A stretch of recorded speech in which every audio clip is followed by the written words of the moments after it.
Hello, everyone, and welcome to the Erasmus Expeditions.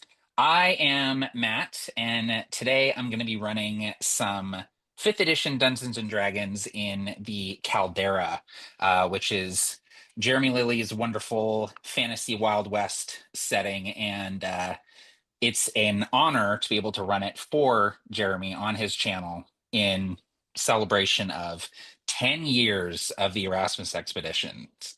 And that's not 10 years like, oh, I took a break here, I wasn't making content for like 5 years and then I came back. That's 10 years of consistent videos and games being run on this channel, which is just a huge accomplishment. So yeah, I'm honored to be here running a game on a channel where I've had a lot of great games where I've been able to enjoy Jeremy as a game master. So I do want to give a quick content warning because there's probably going to be some cushion up in this caldera and things of that nature. We might see some violence. There's also going to be some uh, animal harm, but not explicit animal harm in the session as well. So stick around if you're cool with all of that, but if not, I'm sure there's watch one of the other games from earlier today. So I also want to thank the sponsors for the Erasmus Expedition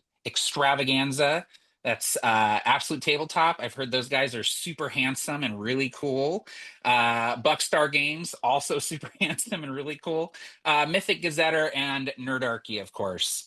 Yeah, thanks sponsors for helping provide some cool giveaway stuff for the fun games today. So, but I'm going to be done talking for a little bit and I'm going to toss it over to my wonderful cast of players who will introduce themselves, tell us a little bit about the character that they're going to be playing, and plug anything they wish if they have anything going on. So we'll go ahead and start off to this direction with Mr. Phillip Maddi.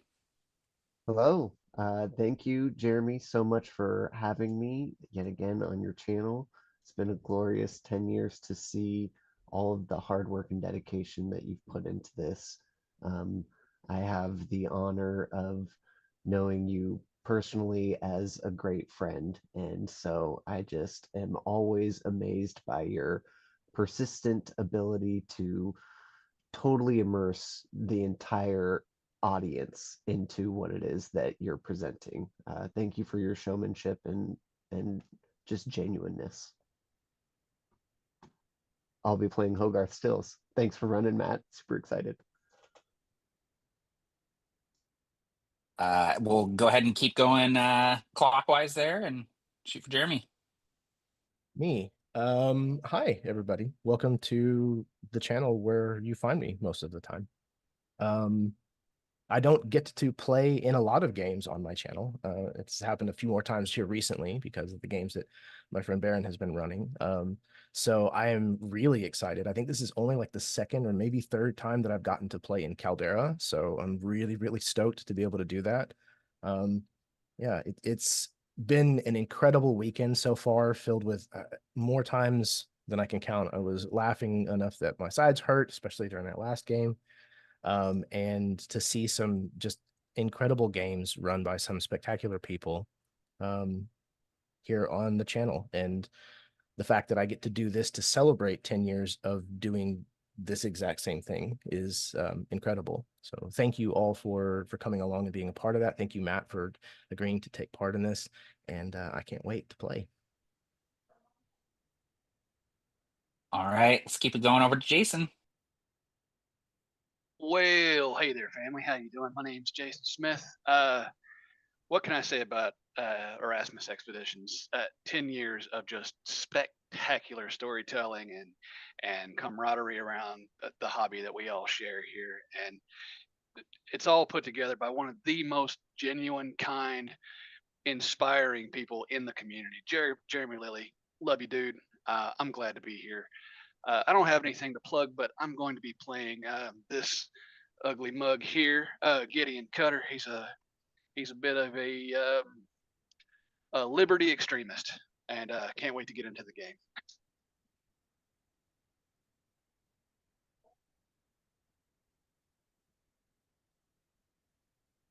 I forgot I was running this for a second. I was like, yeah, totally. All right, passing it on over to Glenn. Oh, Right. no, I have a job. Hey everybody. Yeah, I'm Glenn. I'll be playing Ollie Grimm in this one, a Minotaur Barbarian. I found Jeremy's channel, man, it's been like 4 years now, Jeremy, I think. So I'm a little late, a little tardy to the party, but happy to have been here the whole time. But it has been amazing. Check him out. If you're watching this, you probably have seen him and come across him at least once. But hire him. Go check out the other games, find the system you want to play and play it. So far, this is my second dip into Caldera, third character. That's a different story on that one, but I also got a little chance to jump into some Harbinger with him, and a bunch of 5e on a little bit of a private game also. So yeah, can't recommend him enough. Love him. Looking forward to tonight. And we'll swing back over to Jeremy because he mentioned in the chat he forgot to mention who he's playing. Yeah, it's almost like I don't do this. Hi. Yeah, I'm playing Thelma Farrar, who is also known as the Wayward Witch. She is a Aasimar, who is a warlock who has a mysterious patron that I'm sure we'll meet or hear about at some point. Very cool. All right, and last but certainly not least, Petra. Hey, I've been on hiatus for a while, so it's so good to be back. And I can't think of anywhere I'd rather be back to. Every game I played with Jeremy has been so good that I keep remembering all my best games is involving him one way or another. Oh man, it's been an absolute honor and a pleasure to be part of every connection I've had with Jeremy. It's always blows me away, his brilliant mind and his fabulous storytelling. And I am super hyped for tonight. I cannot think of any way I'd rather be back than to be playing this tonight. I've never been in Caldera, so I am excited for this. I am playing Kit Tully, a Harengan. I mean, I'm not going to talk too much about his occupation, but he's keeping low. Riding into town on a horse of some kind. He'll be revealing himself over the course of the evening, but yeah, looking forward to it. Awesome. Thank you so much for joining me for this game, guys. I'm excited to run it, and I think without any further ado, we'll just jump right in.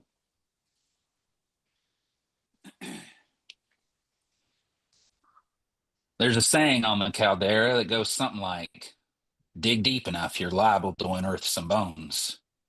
To which you respond with, then pass me the shovel, I'm making soup. The air around Marrowstone's electric with nerves as you ride up. The town has the feel of a cornered animal, a desperate, savage thing with muscles tensed. Ramshackle wooden buildings hug a single dusty road running northwest up into the craggy foothills, toward the mine where most folk earn their keep in Marrowstone, pulling split rock like ticks out of the flesh of the earth. Those tunnels gave up what they had to give a long time ago, though, and one by one the miners left, or moved on to other callings, or died, until there were hardly a dozen of them left, crawling deeper and deeper, squeezing themselves into the doom dark where you can feel the weight of everything settling and settling, knowing it ain't the sky over you, but the heft of the earth and all the buildings and people standing upon it, where light only lives if you bring it with you. It was there in that doom dark that the miners of Marrowstone came upon the monolith. Not a thing built, nor carved, they claimed, nor a thing grown, but a thing that had always been. Reclaimers came to Marrowstone then, on orders from Cromwell, and walked into the tunnels with miners leading the way. Then, the earth swallowed them whole. There was a rumble, a thunderous earthquake, and 3 days later, of the miners and the reclaimers, there ain't been scant sign. So now, here you all are, rolling into Marrowstone to play hero, and the town around you exudes something like fear, but more ancient, more primal. A fear born not of some predator lurking in the dark, but of the dark itself. So the town of Marrowstone is quiet as you ride up. And if I might use a cliche, it's a little too quiet. You would expect there to be the sounds of people moving. You would expect to hear horses. You would expect to hear the ring of an anvil from the blacksmith shop. Um, Maybe activity around the mine, which is this town's lifeblood. But as you ride up, you all experience the tingling fear of the uncanny unknown. There is something wrong here in Marrowstone, and you can't quite put your finger on what it is. But there doesn't seem to be anyone about. And I would say, Kit, you likely have a sharp enough nose as you approach to smell blood on the air.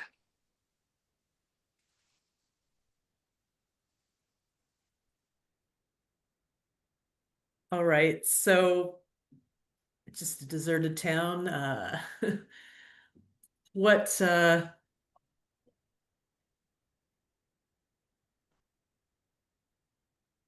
what else are we did we hear about this place when we were coming to check it out? That's a great question. So the only thing that you had heard, and this was just a rumor in the next town over, was that something had gone wrong over in the mine, that some miners were trapped, and that the mayor of Marrowstone had put out a call for any mercenaries who wanted to come and help, that there would be paid work doing whatever it is that needed doing. I mean, keep it simple to start. Is there like any signs pointing to the mine? Yeah, I mean, the road that you're on, you can actually see, it kind of winds its way through the town, and there's these buildings kind of clustered around it. And then the road itself kind of goes up, and you see it sort of wind and disappear up into the foothills that are maybe a quarter mile outside of town. Hmm. I mean, we're gonna need a supply, ideally. How long have we been on the road now? Yeah, likely a couple days ride. So you're actually looking forward to having a roof over your heads for a night, but yeah, you're not so sure as you come riding up. You hear the kind of grumbling of the empty stomach of Hogarth as he pats his thin belly. Well, I think we should look for either the mayor or a place to hopefully get a bite to eat. I'm hungry. And he'll reach his hand into his pocket and find just lint holes. And looks like we'll need some pay before we can get some grub. It's smelling a little tangy, bit of iron in the air. I'd be careful. Something's gone down. Might be good to look around cautiously for starters. Garth, feel a thud right on your chest as Cutter throws a little tin of whiskey at you. Hey, warm your belly with that, and let's quit complaining until we get up there. Idiot, you know I can't drink this on an empty stomach. If you want to That's the just best see time to this drink in the dirt, then I'll do it. But here, and I'll go and take a sniff. Oh, nah, hand it back. I'll take it. Chuckling at you, I'll take a swig. I'm gonna round them ears before we get done with this.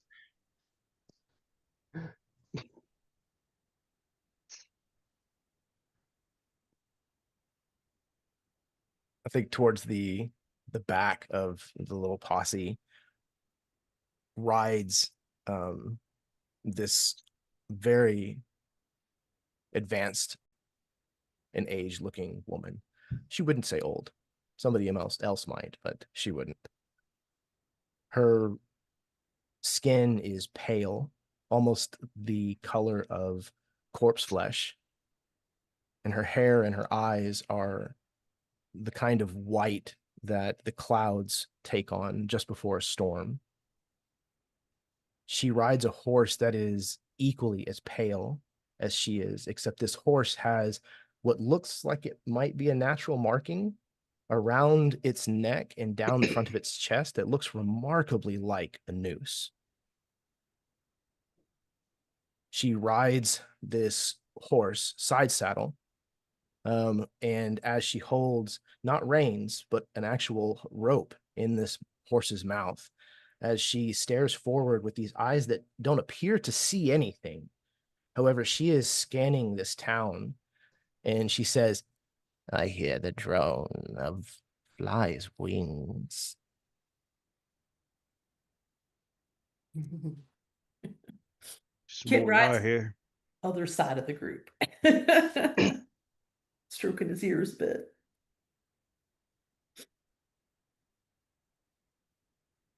I'd say we either ain't welcome or this town died and no one told it.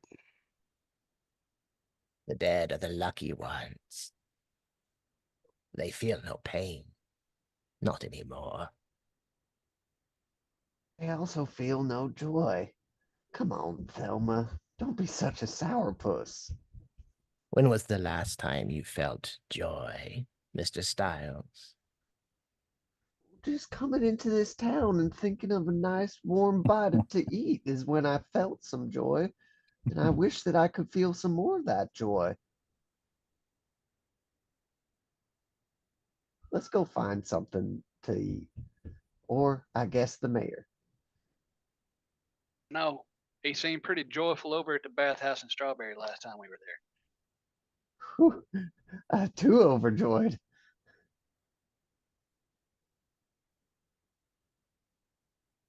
With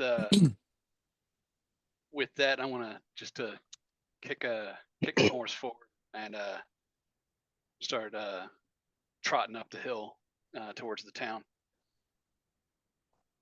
Cool. The posse moves deeper into Marrowstone, and it doesn't even take a super perceptive person to notice the shattered windows, the bullet holes, the broken doors, the splatters of blood upon some of the sides of these buildings. There are shell casings littering the ground as your horses walk, trotting deeper into the town. You hear the little tinkle of these casings as their horseshoes catch against them. The deeper into town you get, the worse the damage appears to be. And as you're rounding the bend, you actually hear a gunshot split the silence. It's close towards the end of town, closer to where the north entrance would be leading to the mine itself. There's a single gunshot, and then you hear shouting from the same direction, about the same distance away. And a flash cutter's rifle is out and steadied in the direction the shot came from. I'm scanning. Can I get like a perception check or see if I can see like any movement going on? Yeah, absolutely. Anyone who sort of snaps into action and starts looking around can give me a perception check. Yep. Go ahead and put it in the chat.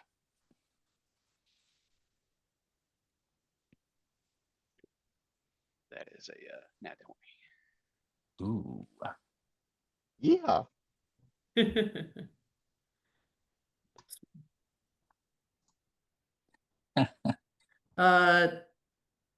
Dirty 20.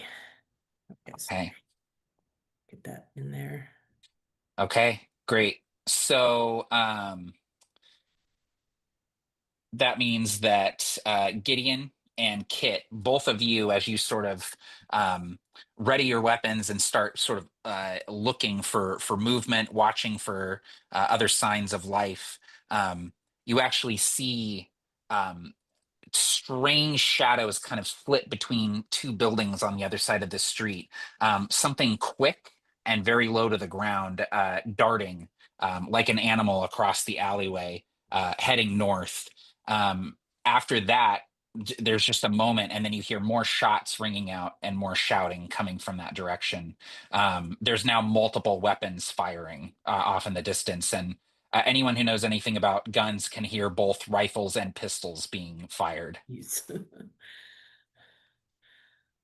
A quick whistle to, and I'm down off my horse, pointing at the others behind us that in the direction. Is there anything I can get any kind of cover with as I try to train my rifle towards anybody that's going to come crawling out of this? Yeah, there's buildings all over the place, and there's wide enough alleys between the buildings to walk, and there's fences and carts and all kinds of things, so plenty of cover here.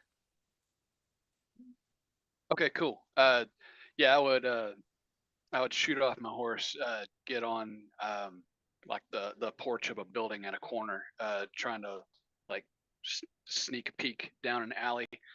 Quick look to Kit. Is there anybody else up here with me and Kit, or is it just us two?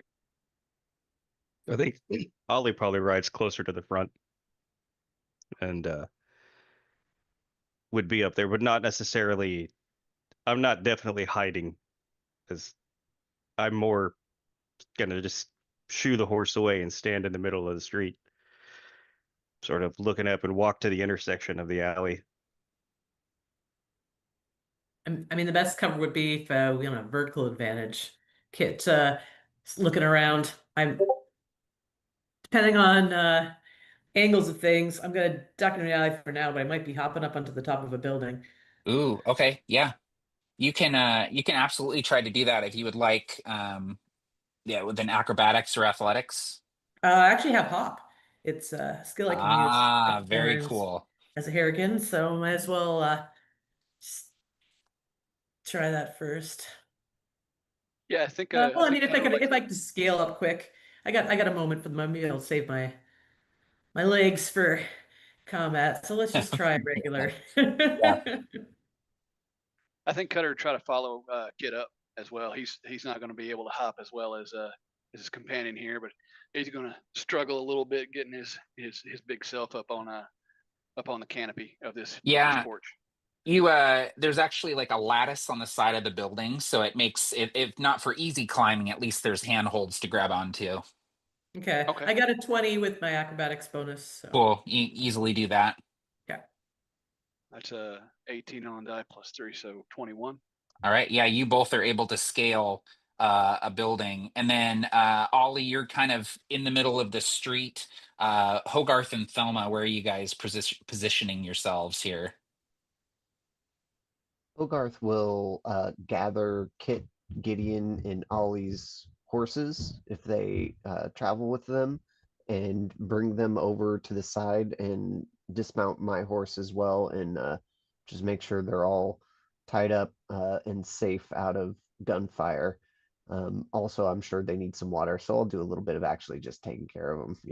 That's great, yeah. They never take care of their horses. They just treat them like they're nothing. Was there like any other possible like exit or escape from where it seems like everybody is kind of focused, since she didn't see the original culprit? Yeah, I mean, so the road kind of bends a little bit, so you can't see exactly where these shots are coming from, but you can tell that it's just like right around this corner in this bend in the road. That's where the gunfire is happening. So you can either follow the road, or you can just like kind of cut through alleyways and approach from the other direction. I think that's what Thelma's going to do. I think she Okay. sees the rest of her companions kind of like approaching this from one direction. She's Yeah. going to actually turn her horse, who's named the Hangman, in the direction of like the other end of this alley, and kind of head them off the pass, if you will. Okay. And just Yeah, kind of like absolutely. casually just does a little like that to her horse and nudges in that direction. Okay. So here's what our two shooters on the roof see as they scale the building. You're able to see over the tops of the building and see past this bend in the road. And there's a large structure at the end of this road that appears to be like a saloon. But you can see that it is heavily barricaded. All of the windows are boarded up, and all of the doors have been barricaded with pieces of scrap and like multiple doors nailed on top of the doors. There are rifles that are peeking out from between the planks of wood in the windows and firing out in one direction. And as you sort of follow their line of fire, you see that there are creatures charging toward this building. The creatures are unlike anything you've likely ever seen. If you had to put a shape to them, they would be something like a small wolf or a coyote. But upon their backs are these two hooked appendages that kind of hang over their heads, and they're running on all fours. And you see that these appendages are just kind of poised at the top, almost like scorpion tails. Their flesh is red and purple. There doesn't appear to be any hair. They just are sort of covered in this weird cadaver flesh. And these strange creatures are charging with incredible speed toward the saloon. You see a couple of them are already down in the dirt, having been shot as they approached, but there are multiple of them running toward the saloon, and you know that they don't have enough rifles to take them all out. From the position of the building that you guys are on top of, and also Ollie, you're probably about 60 feet away from where this is happening.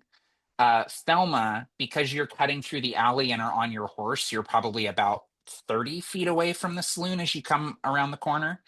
And then Hogarth, you would be probably, I don't know, 70 or 80 feet away, since you're sort of hanging back with the horses. What do you guys want to do? You're not, these creatures don't seem to have taken notice of you, so you're not in the initiative yet if you don't want to be.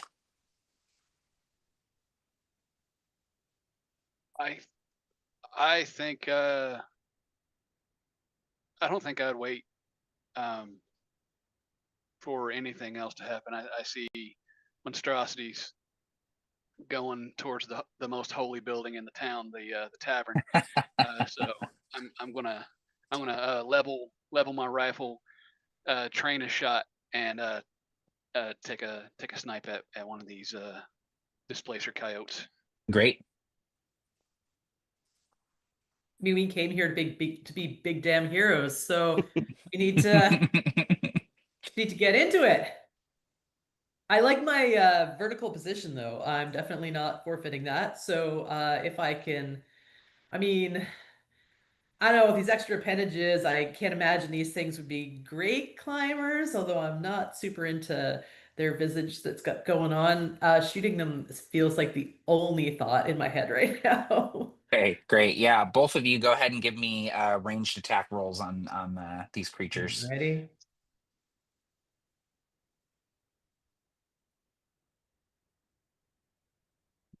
Crap out on me now, character sheet.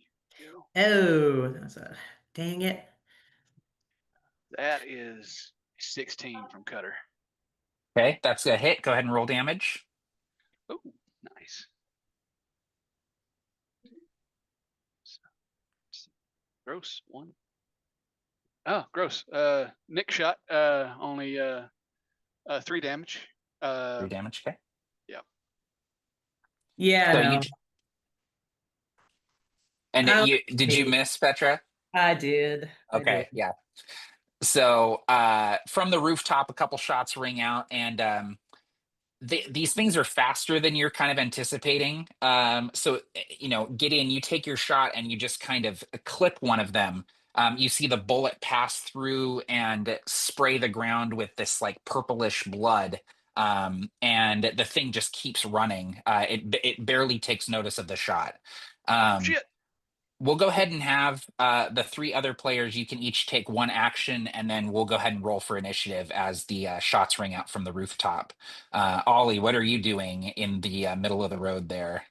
As soon as Ollie hears Gideon's rifle crack off, then it's going to jump into action. So Ollie's going to dash to close that 60 feet around the corner, kind of blind, but then as soon as I turn the corner, I'll turn that dash into a goring rush on one of the coyotes or whatever's there that I can hit. Yeah, I can hit absolutely. it. There's one So- kind of, as you come around the corner, there's one kind of running perfectly so that if you put on a little burst of speed, you can intercept its run, its charge toward the building. Excellent. See what happens. Okay, so that is, I brought my tiny die. Why did I do that? I'm old. Okay, so that is a 24.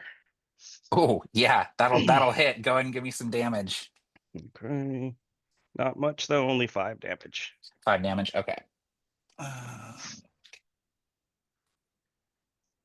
And then, yeah, that is my bonus action, so I can't even rage this turn. Should have done that. I gotta remember I got these neat little things called grit points that I need to start using. Oh yeah, that's a good distinction, Jeremy. It'll be a full turn, so you can move, take an action, and a bonus action. So, Jason and Petra, if there was any like movement that you guys wanted to do after you took your shots, you can. I think I want to stay close to. Yeah, Yeah. If we can, 'cause we're already elevated. I don't. yeah, think you've got it, and it's- you've got a pretty good clear vantage of the in front of the saloon. So Yeah. No, I think I'm staying put. How far am I? How far are we from the saloon? If about 60 feet from the rooftop. all right, so that wouldn't be a one jump thing. Is there rooftops like in between that I get, or is it just a big Yeah, area? no, I would say that there's probably if you if you kind of like take a rabbit look, across from eye level towards the saloon, you can see a path where you can jump across a few roofs to get there. Okay. Doable. Okay. I'm gonna get a little closer, but don't feel like being on the saloon right Yeah. now. Hang back a It's tad for the moment. yeah, probably a good idea. Okay, great. Okay, and then Ollie just charges into this thing, and it's on you now. You've kind of run into it, rammed into it, and so you and this creature are kind of locked together. You're getting a good close look at it, and its flesh is like purple bruised color with like these strange strikes of like green and blue. It really just looks like flesh without skin on it. It's pretty horrifying to look upon. And you can see that these appendages that it has over it are almost like bones that have been reshaped and have erupted out from the top of it, almost like it was something else and it got twisted into something much, much worse. Okay, Thelma and Hogarth, you guys can still take a turn here before we roll initiative.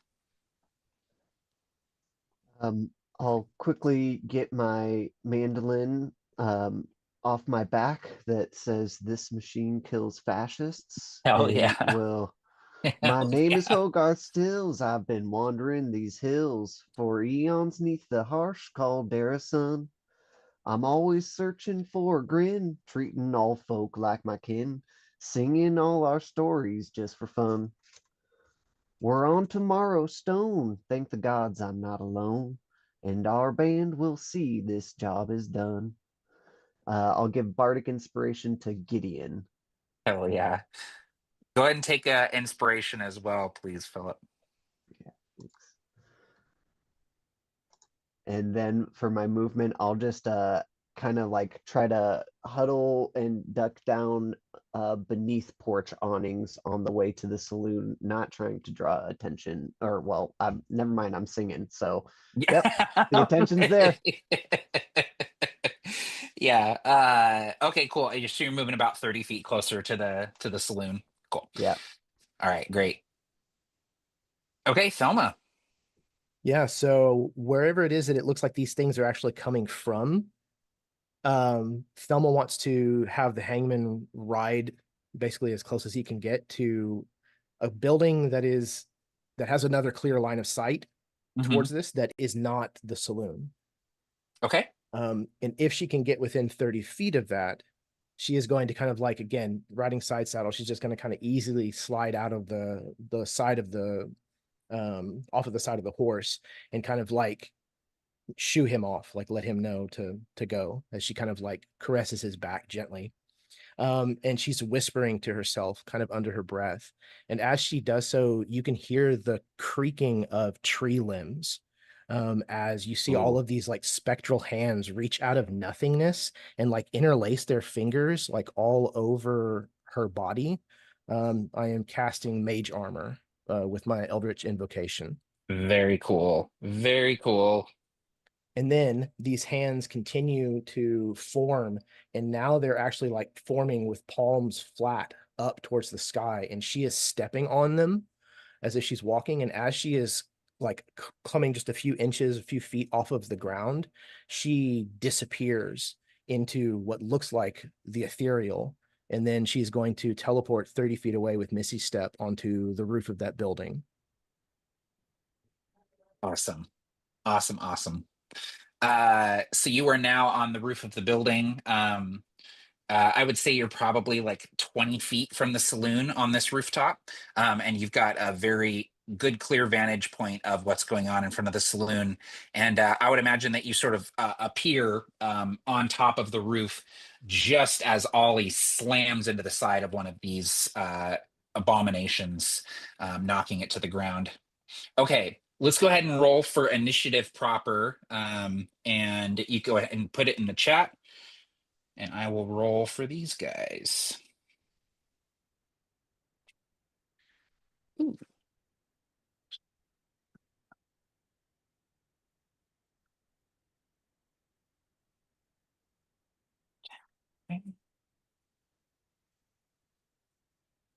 Okay. Okay. It's going to be Gideon. It's going to be Hogarth. And then Ollie, the monsters, Kit, and Thelma. All right.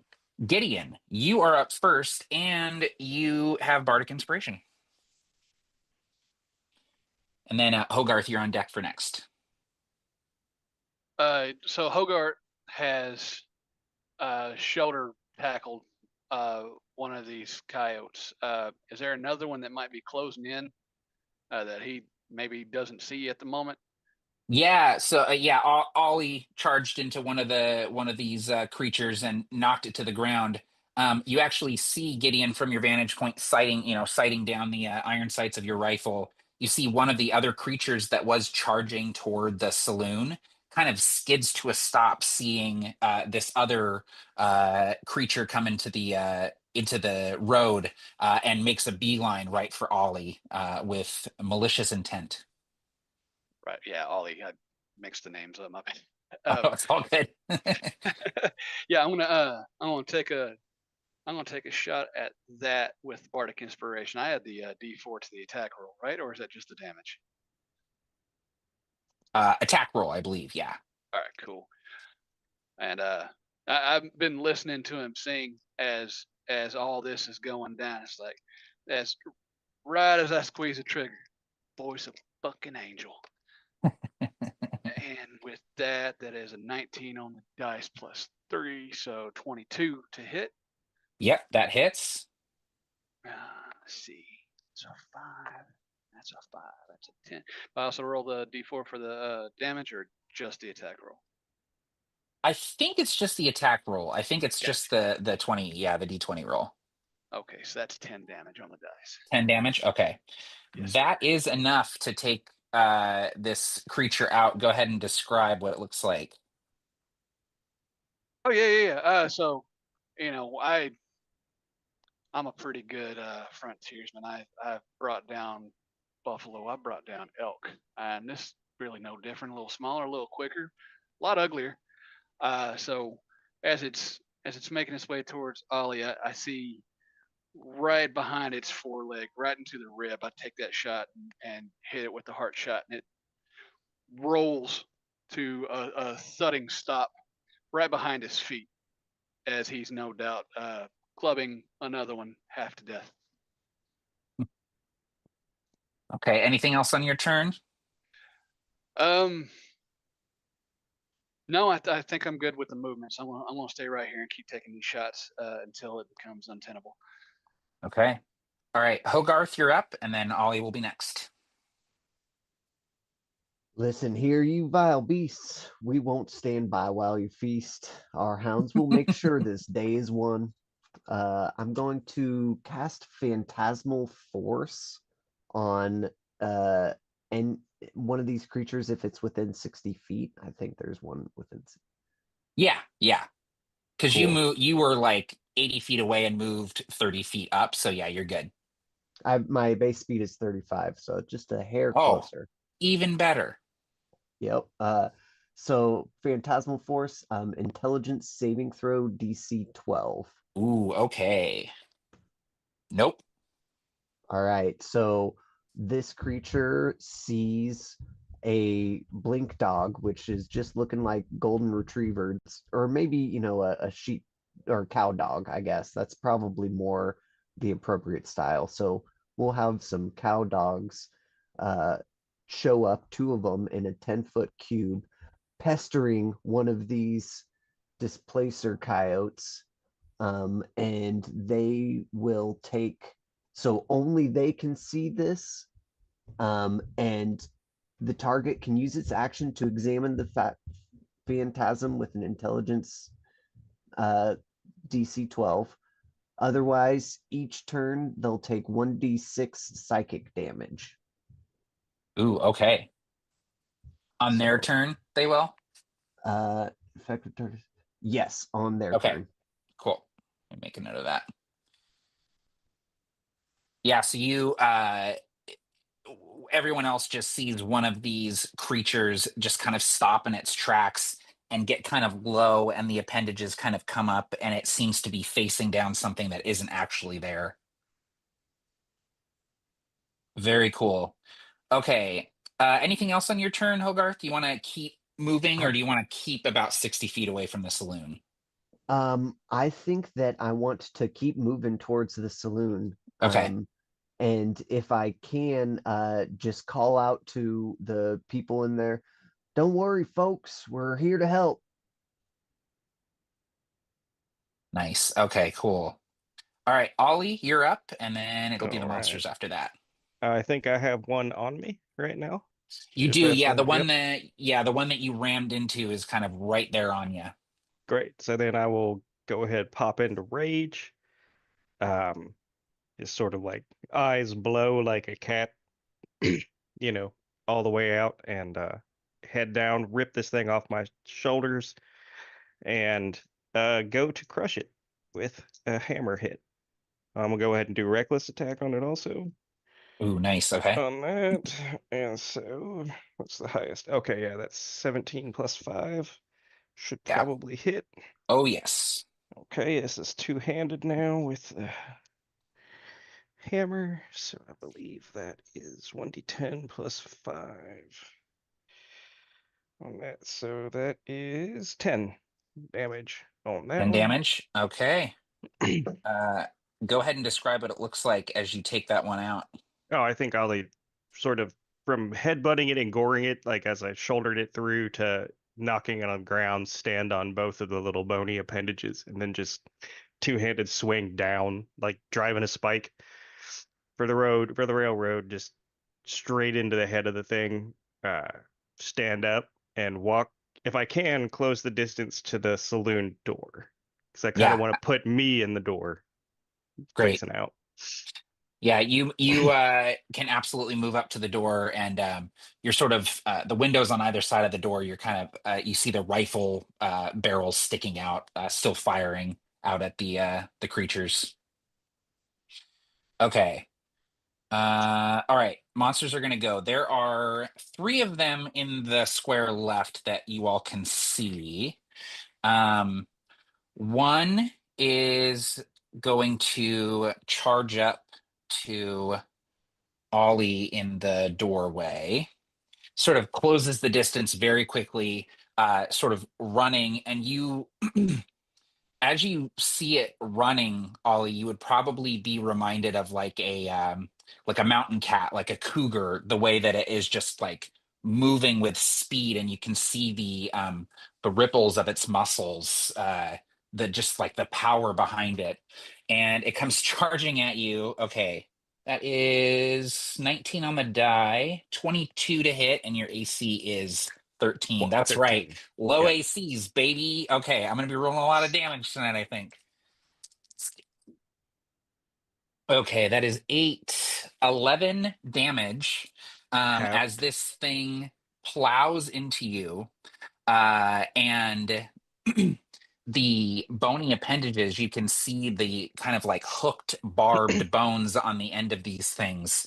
Um, they just kind of uh, dart forward like whips, and you feel the claws on the end kind of dig into your hide and latch, Nice. locking in place as this thing goes up on its hind legs, and it's going to go for a claw attack. Ooh, but it misses with that. Um, so I think that you're probably able to kind of put your hands up, Ollie, and grab its claws and keep it from just digging into you with the claws. But you still feel the tearing muscle as these bone hooks are kind of lodged in there. Nice. That was 11, right? 11, yeah. Halved 5, halved 6. I think we round down. So yeah, Okay. we'll do 5. Excellent. Okay, that was one of these things. The other ones, one is going to make for the side of the building, so it kind of like splits off and goes down an alleyway. It's going to move 30 feet, and then yeah, okay, it makes it into the alleyway, and then the third one is going to start running down the road toward Hogarth. And Hogarth, you moved on your turn, yeah? Yes, you did. You moved up to the building. Okay, so it's running up to you. It hits. Oof. Okay. That is 13 piercing damage, Hogarth. So this thing comes pounding down the road, and it vaults over the fences that are sort of in its way between you and it. You can see these just uh, burning red eyes sort of in the sunken holes of its skull. This does not look or move or feel or smell like a thing living to you. There is something wrong with the way that this creature is. And as your mind is trying to conjure, what is this thing, how could we explain how this thing exists, it is upon you, and the bone hook appendages are hooked in. Okay, Let me Kit, it roll a is your con turn. check real quick. Concentration. Okay. Oh yes. Okay, we're good for Okay. concentration. Okay. Oh, and I just remembered I need to roll a d6 for the phantasm damage. Do that really quick. Okay, Kit, your turn. Okay. So the one that was running down the alley, is that one coming towards us? Also rooftops. Just curious, which rooftop did Thelma come up to? She hanging out with me now? Oh, You're muted. You're muted, Matt. I am. There you go. Thelma is right across the street from the saloon, so she's probably 2 or 3 rooftops away from you, Kit. dang. All right. What's my best angle for the remaining creepy monsters? I just want to. Ideally, I'd like to take the one out with Ollie, but I'm not sure if I've got a good range on that. I would say that you probably have a good beat on that one because it's right up front. And then you also have an okay shot at the one that has just gone down the alleyway. Okay, I'm gonna take off the one with Allie, and I'm staying put just for the moment because I'm gonna just curious. I have if I take my bonus action first and just take a deep breath and sort of steady myself, get my foot, which is going right now, to stay still for a second. um, I can take my steady aim, which gives me advantage on my next attack. And just wondering if that makes my sneak attack viable. Because I mean, have they seen me is the question. Can I use my advantage from that? That's a good question. I would say that because the creatures are taking fire from kind of multiple directions, they're not really concerned with who's shooting. They're concerned with the creatures on the ground around them. Okay. All right. Well, I'm gonna try my rolls. Hope for the best then. Got advantage at least, which is good because I've been rolling great for movement. There you go. All right. 23 to hit. Yeah, that hits. Okay. 11. Ooh, With my 11 damage. Okay. shotgun, a little pistol there. Yeah. That is enough to take out the one that's kind of latched on to Ollie. So Excellent. it sort of slumps against him with the hooks still embedded, as it just kind of and starts leaking this purplish blood out of its mouth.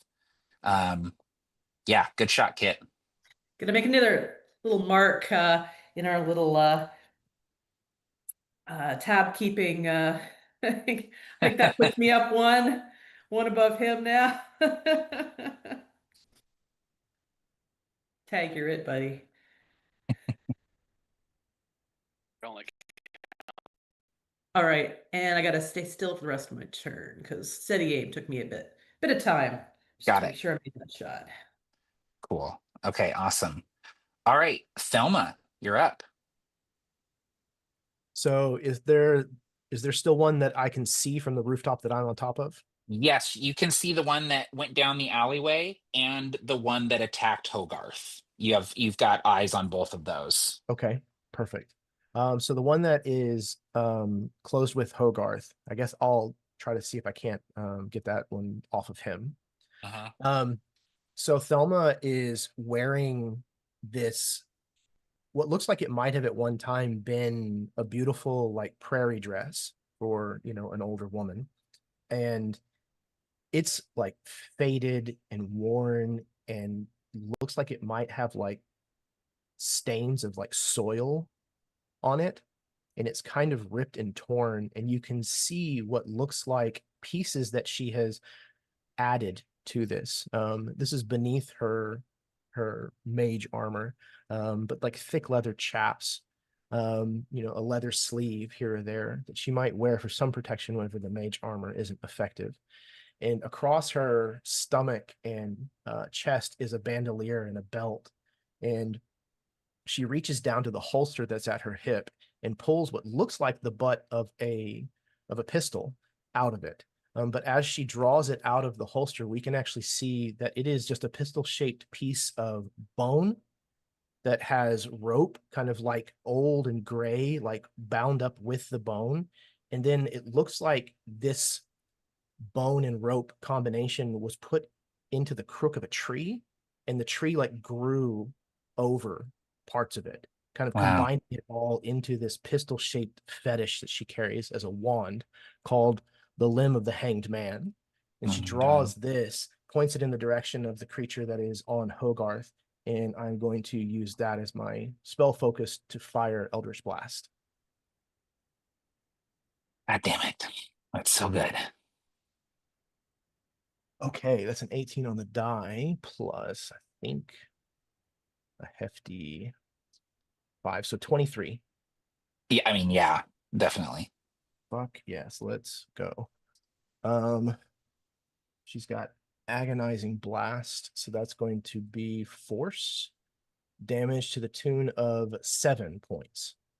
Okay. You take a chunk out of this thing, but it's still on Hogarth.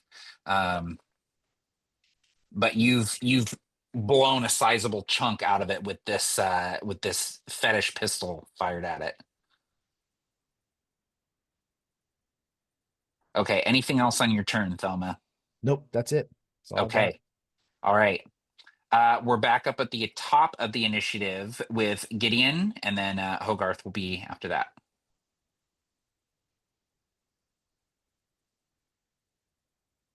Okay. Hogarth is the one taking the damage, right? Yes. Yep. Okay. Is that in plain sight of me, or? He's like under the patio of another building, but I will say from your vantage point, you probably see him like struggling through, in between your blind spots. Basically, if you time it, you can get a shot on him. Okay, well, I think this is a good time to try something cool. So I want to spend first off, I want to spend a grit point. I have 2, so I want to spend 1 for Deadeye Shot. Lets me gain advantage on this attack roll. Ooh. Secondly, I want to use my feat Sharpshooter, which lets me take a -5 penalty to the attack roll, but add 10 to the damage. Mm-hmm. Very cool. So I see myself moving here. I want to get a better advantage on this. So I look over, I see the next building. I'm pretty sure I can make that. So I'm gonna make a move, and I'm gonna rooftop leap over to the next building, and come up. I'm gonna level my shot, and I'm gonna take it. That's not great. Hopefully the better shot. Okay. Don't forget Hogarth. 14. He gave you Bardic Inspiration. Oh yes, thank you. 1d6. 6? Oh, I've been rolling 4. Shit. Okay, that's plus 14. 18? Yeah, that'll hit. Awesome. Okay, so 10 plus 7 plus 2, so 19? 19 damage? Yes, sir. Yeah, okay. What does it look like as you save Hogarth's life from this creature? Okay, so we're gonna pan that camera right down to Hogarth's face. He's got this creature like bearing down over him. Feel the slobber dripping down onto his face, and the coyote's head just explodes all over Hogarth as the creature collapses completely dead on top of it. It takes like Amazing. a minute for my eyes to focus. It was focused on something so close to me, and then it's just gone. And then I refocus and I see you with your rifle, and I'll just thank you. Get a little bit of a Ooh. And as that shot goes through that creature, Thelma, you see the final creature just taking off in the direction of the mine, just fleeing from the fight. You see the kind of strange purplish hue of its skin just kind of disappear into the foothills here surrounding Marrowstone. Uh, Soon after, Ollie, you hear boards being moved, and the door to the saloon, which you see has a sign above it that says Dusty's Hideaway. The door opens, and there's a large half-orc woman standing in the doorway, and she says, "All right, you better all get in here before more show up. Come on now." All right. Yes, ma'am. Ollie. Thank you. You have Alrighty. food. Food sounds good hopping down anyways. Gideon, I'll take that whiskey. Something's wrong with your dogs. Thelma, how you getting down? You doing that fancy shit, or you gonna just like climb down the rafter like a Yeah, normal no, she old absolutely woman? has to climb down like a normal person. I mean, she could use her magic, but she's not going to waste it. Oh, I will find That my would own way down. that would be uncouth, Ma. Gideon, make sure she doesn't fall. I'm fine. I do not need your help. And yeah, once Gideon is down, makes his way over to Hogarth and grabs, puts his arm around his shoulder, fucking shoves the flask again into his chest. You want this now? As we walk into the saloon. Yes, thank you. Thank you. And I'll take that. I also offer him something and kind of reach into my pocket there and give him my handkerchief. Just in case he wants to clean up before dinner a tiny bit there. Thelma has kind of like stopped in the middle of the street on the way to the saloon and is kind of staring at all of these like slain beasts for a long time before she turns around and says, "What a shame. Not a single guilty neck to swing."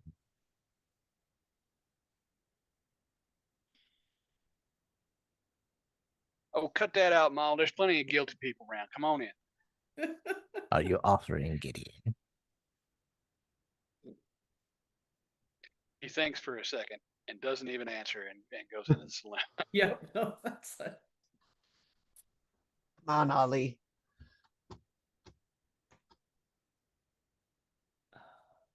So the posse enters Dusty's hideaway, and the barricade is replaced in the door. It's dim in here, and it takes your eyes a moment to adjust after being out in the kind of harsh daylight. But you can see that there's probably 24 people crammed into the saloon in various states of panic and injury. You can see multiple people with bandaged wounds. There are a handful of people who are just laying on the floor, recovering from whatever it is happened to them. And there are probably 4 or 5 people holding guns standing by the windows, kind of looking out. The half orc woman who got you inside kind of ushers you in, gestures to a table with chairs, and immediately starts setting out plates of just beans and bread, basically, for everyone, and some cups of well water. She says, "What the hell are y'all doing here? Picked a hell of a time to come visit."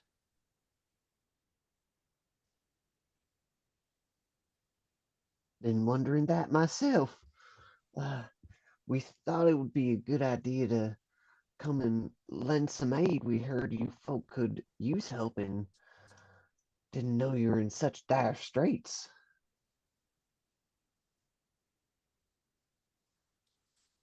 Yeah, well,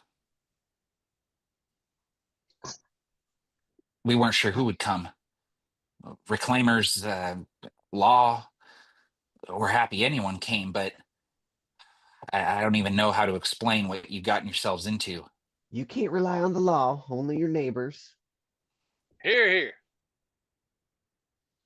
Well, I do believe that's true, and the reclaimers who came through here, well, they were only interested in what they could take from us.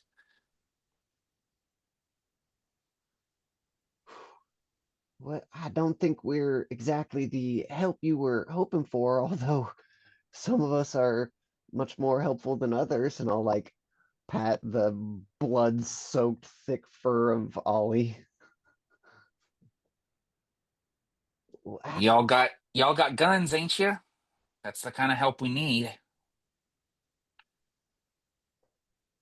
Yeah, how long have those creatures been coming out of the mine? Do you think there's an end to them, or how many?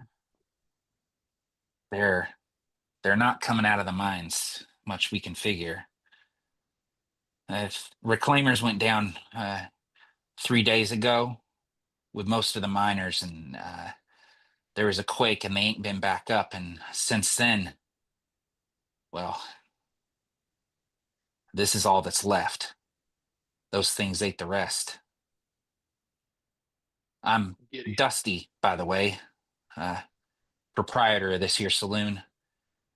I'm happy to host you and give you whatever aid I can, but I got to tell you, the situation has changed since you took this job.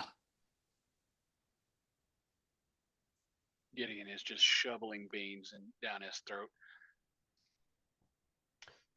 I'm Hogarth. That there's Gideon Cutter. Ollie Grimm. Our lovely Grandma Thelma. And of course, the ever effervescent Kit. It's a pleasure to know you. I'm sorry I don't have more to offer you, but what we have here in the saloon is what we have.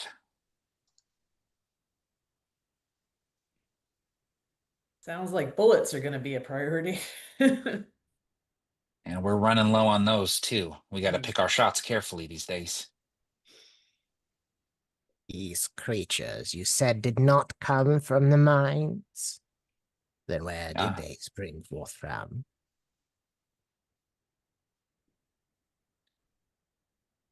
You know, I think you should probably talk to Goldie over there. She's the only one who's seen what's in the mine. And she kind of inclines her head, and you all follow her gesture. You see that there's a young woman sitting in the corner, and she's sort of sitting there hugging herself, just kind of looking at the floor with a blank expression on her face. Dusty kind of lowers her voice. She ain't said much since she came out of the mine, but well, she didn't go back with the reclaimers. Didn't want to. She said she's never going down there again.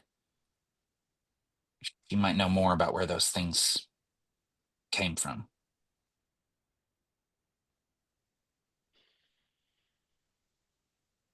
I mean, Kit's Um, happy to bound on over, and she's is she sitting in a chair at a table, you're saying, or is she on the floor?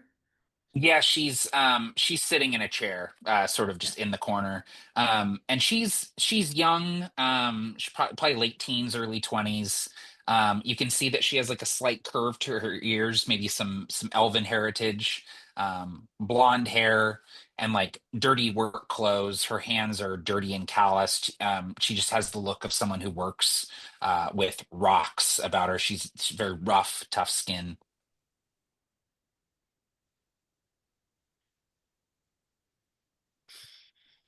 All right. Well, I mean, I've got my ale or whatever managed to scrounge together that's remotely drinkable. Uh, I'm just gonna go over, slide in, say, hey.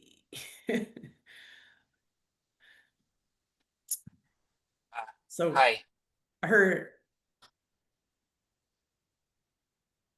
you might be the best person to talk to. If you endured a little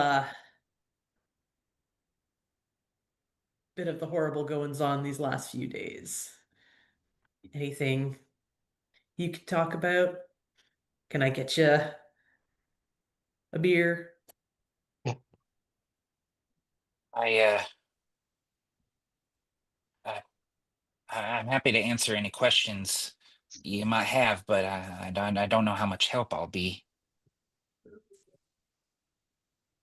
mean, we got nothing right now, so everything's useful. Uh, What is it you saw? it Tell me was what you've gone through. something down deep, real deeper than we should have been digging. And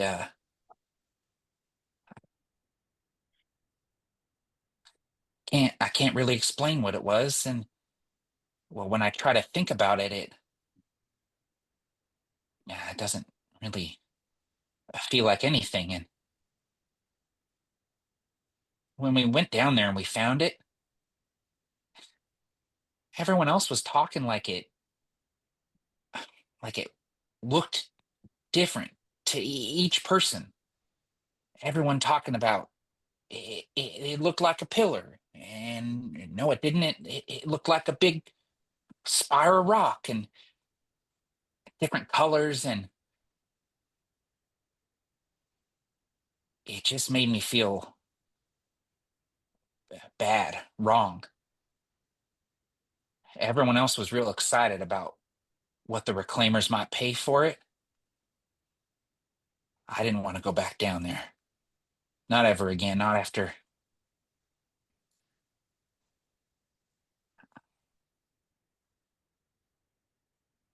Yeah, I'm sorry, I can't be of more help.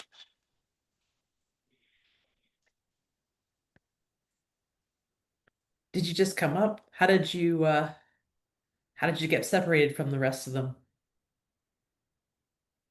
Well, they were going to lead the reclaimers down once they got here, but I didn't want to go back down. I'd already seen enough. I'm done. My mining days are done.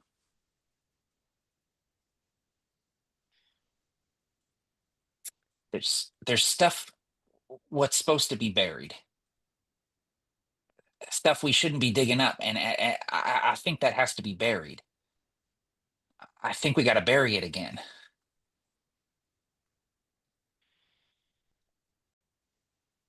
I will take that into due consideration. Thank you for that suggestion. I'm inclined to agree with you at this point in time. I will talk to my compatriots, but you take care.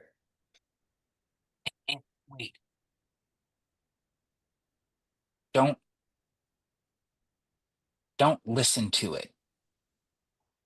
If you go down there, just don't listen to it. Okay? Kit kind of pulls on his ears a bit, seems to think about it for a second, and sort of nods, wanders back, heads over to Ollie and Hogarth. I guess they were are the other three sitting at a table? Who's all sitting together? Oh yeah, Everybody? Gideon will be there with Okay. as you walk over, I think the first thing you hear is Cutter just exclaiming to the others here, like I just he's got a look on his face like he's trying to solve some mystical equation. Well, I thought we were here to go down in the damn mines. Now they're telling us we got critters coming from the hills. Like, so what is we doing here? Yeah, we got an evil rock. Just want to say, like some kind of sinister, like otherworldly, creep evil rock down there. That's what I was able to get. So I've been told there's like a madness stone, and we should be super careful heading out that way. Being as someone who listens a little too well sometimes, I'm rethinking my whole position on mind travel right now. But, it sounds like something people want. Thinking maybe I don't. We should probably figure it out one way or another. I'm more inclined to figure out the hills and just bury that mine to kingdom come myself. My eyes sparkle with the idea that we might get to plant some dynamite.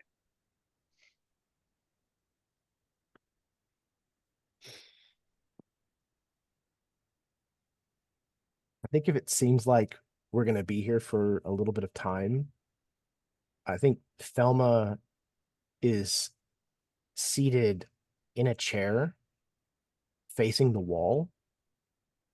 and is muttering to herself for about 10 minutes as she messes with like a small metal bowl and thread that she's like taking and wadding between her fingers and rolling.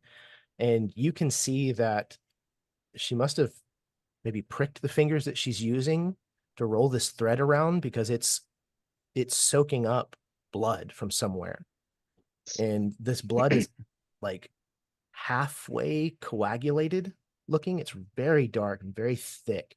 And she's just muttering to herself, rocking back and forth with her eyes open, staring at this wall, just rolling this ball of thread into a larger and larger shape. She is casting Find Familiar as her Pact of the Chain as a ritual.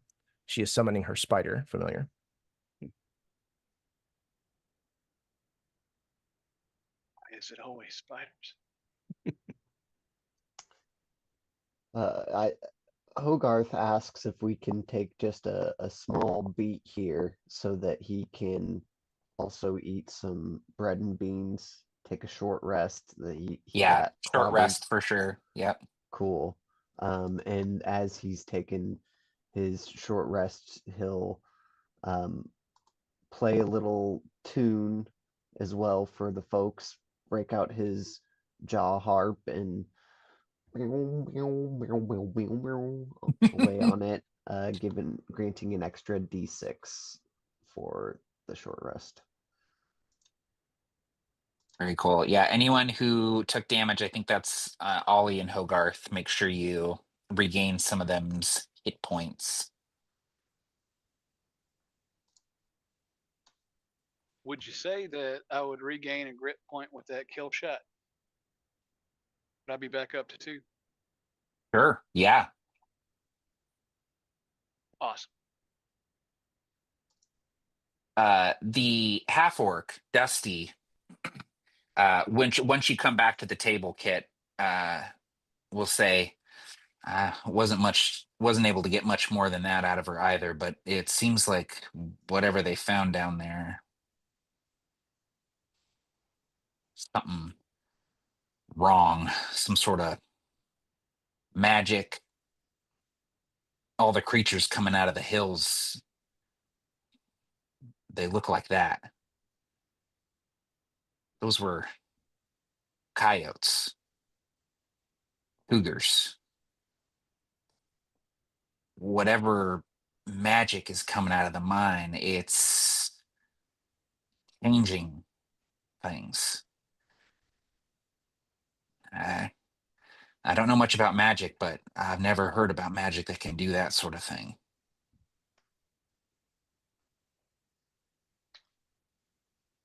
Can I do like a history or an arcana to try to see if there's any type of, my name is Hogarth Hills and I've been wandering these hills for eons beneath the blazing Caldera sun. Is there anything I've come across in my travels? That's a great question. Arcana or history, either would work. I'm gonna do history. I think I'm more of a history buff. 13. 13. There's nothing specifically that kind of sticks out to you as being familiar. But this is not the first time that you've heard about some sort of relic being unearthed on the caldera that has had unforeseen and negative effects on the surrounding environment. So it doesn't surprise you that whatever this thing is, it's potentially some bad magic or beyond the comprehension of mortal beings to be able to wield. So this tracks for sure.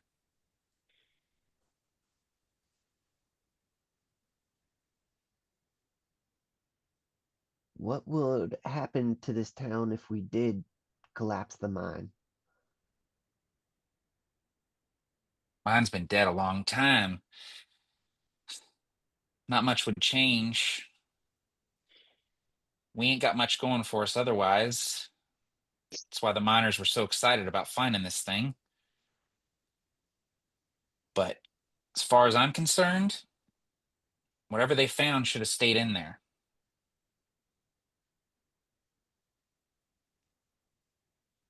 Was it removed? Well, Did these reclaimers remove what was found in the mine? I think that's what the earthquake was the reclaimers trying to move it. That's my theory anyway.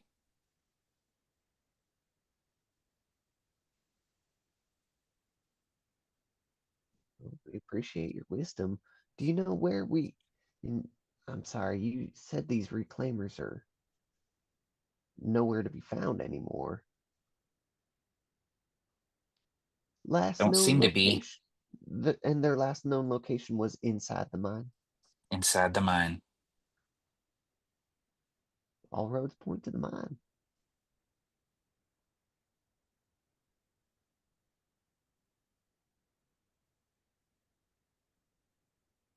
We've we got some money here. Uh, the mayor's dead, but she had left a bit of money for whoever came through to help. Whatever we have is yours. I understand y'all came here looking for a job.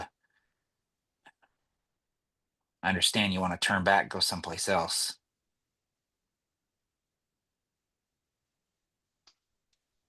Kit, Gideon, and Ollie will see the the look that Hogarth has given them, and you guys know Hogarth's stance on this.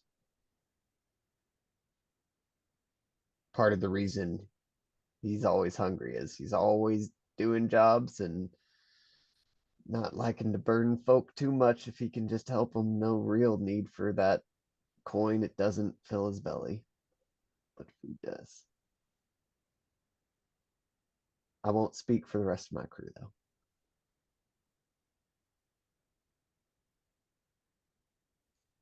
Hell, Uh, the way I see Go it, ahead. we already said we'd do the damn job. So let's do the damn job and get paid. Get the hell out of here. Oh, that's just a given. We're here now. May as well fix what's wrong and take our money and go then. Thelma stops muttering, like briefly, like just absolutely abruptly, and stands up and says, "We are intrigued." Oh shit! I was intrigued. Y'all watch out. Shouldn't leave people in the buried under stone. Wait, So I I thought was that's in. exactly what we do. Caving in the mine's no place to be. I don't dare hope that anyone's still alive, but if you find survivors, well, I'd be most obliged if you'd bring them back home.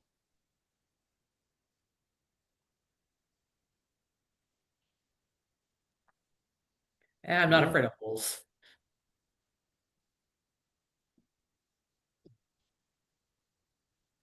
There's That a tunnel car in there. It's powered by an old steam engine. That'll get you down deep enough, but from what the miners told me, that tunnel car won't take you all the way.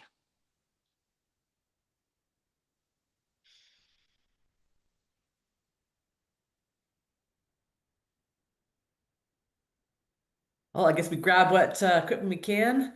Uh, anyone anyone got some boomsticks in case we need them later? The kind you light and run away. Uh, she actually mentions to you that there is a storeroom of explosives for opening new tunnels in the mine, and you're welcome to it if you find it. Hell yeah! Here we go. Hogarth will go and try to speak quietly with Thelma and ask her, Thelma, do you think it's worth trying to get this young woman who was in the mine to go with us? You know, I can sometimes convince people to do things that they might not want to do, but I wouldn't want to pressure her unless you think that it was really necessary. She kind of turns and looks at this young woman, not with like disgust, but almost with a colder, something approaching apathy. She is already broken. She will do us no good. I agree. We should keep her out of harm's way best we can. Got a good heart on you, Thelma. Thank you. Yes, that's exactly why. She keeps it in her pocket in case of emergencies.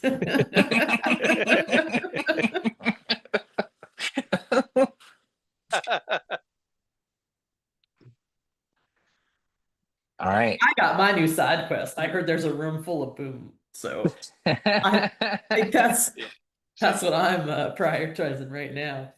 Me and you Great. get, yeah, absolutely. Sure, we got some light infuses there, and Big bada boom. I'm hyped One now. more spoonful of beans on the way out. That's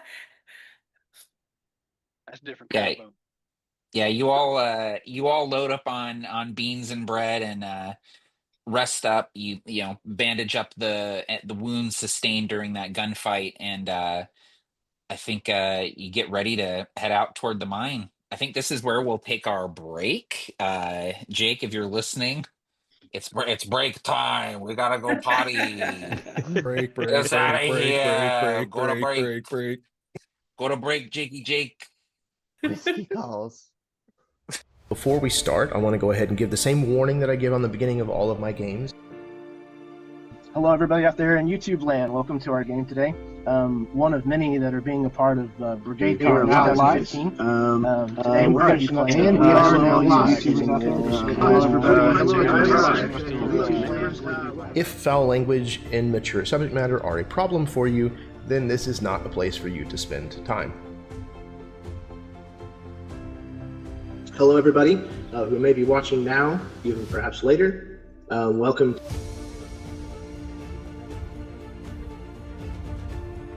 If that kind of smut bothers you, then exit stage left. If not, then welcome.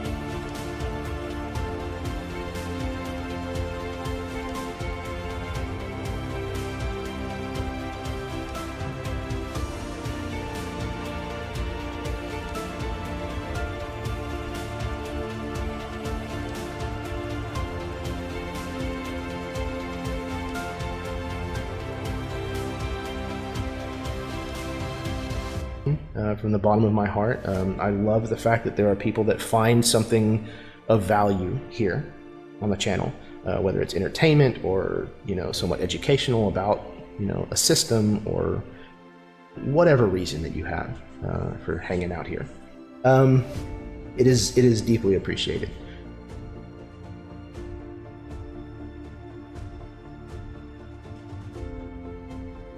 Come back for more, because there's always crazy shit going on down here.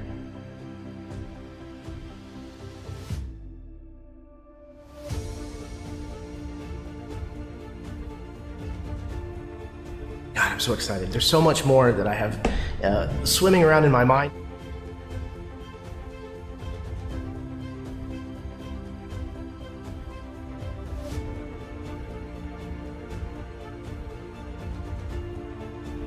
Remember that kindness is a free action. It costs you absolutely nothing to be kind to someone.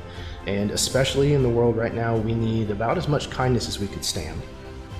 You never have any idea what somebody may be going through. And if you can give kindness, which is something free that you can give someone, and it might make a difference in their life, then again, that's an easy trade. You don't lose anything by doing that. And again, incidentally, it's how we just so happen to change the world, is through interacting through kindness. It's the only guaranteed way that we can change the world. So, go out there and change the world. Again, unless they're Nazis, and then kick their teeth in. Until next time, may your dice roll high, and your snacks always be within reach.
Hello, we're back with a Caldera. This is technically a scatter shot. I said one shot earlier.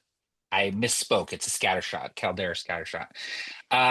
The posse rode into town, found it was overrun with weird flesh monsters, and it looks like they're gonna have to descend into these mines and see what is afoul in them. The five of you set out from the saloon.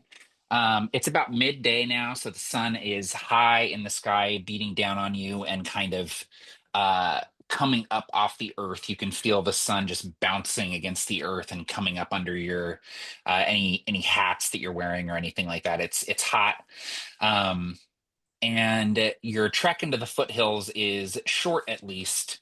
But that the smell of like blood, that the iron metallic taste that has been on your tongue the whole time you've been here, Kit, it gets stronger the farther north into the foothills you get, becoming so palpable on the air that almost everyone in the party can kind of taste and smell that metallic tinge that is there.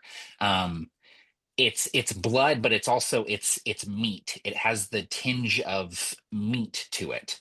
And as you move kind of into the shade of the foothills, and the crags of these hills kind of start casting long shadows across your path, you start to see uh, growth running along the ground. Your eyes might at first think them to be roots or some sort of shrub, but as soon as you draw close, you see that there are veins running along the ground. They have the distinct sort of forking pattern of veins running along the ground. And they have this kind of blue-white kind of color to them. There's this strange and kind of foul-smelling humidity that finds you here. The typical dry air, the arid climate of the Caldera is overtaken here by this sticky humidity that clings to you, that beads in your hair and on your clothes, and that smells like blood. As you near the mine itself,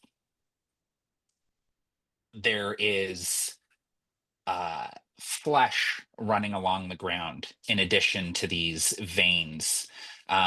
This kind of corpse flesh that seems to explode out from the mine and creep along the ground toward Marrowstone. The flesh definitely reminds you of the way that these creatures looked, these misshapen beasts, the coyotes and cougars, as Dusty said.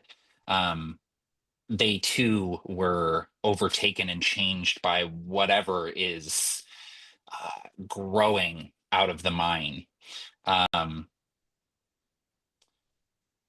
What is going through your minds? What are you thinking? What are you talking about as you approach the mine and see the dark entrance of it in front of you?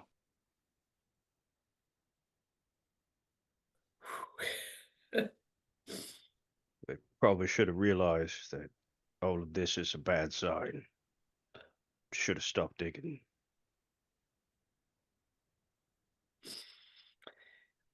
Yeah, how do you get from let's look for things in the mine to let's crawl into this gross, stanky flesh hole? Well, I've definitely crawled into it. Anyways, What was that bathhouse again, Ollie? does smell a bit like strawberry.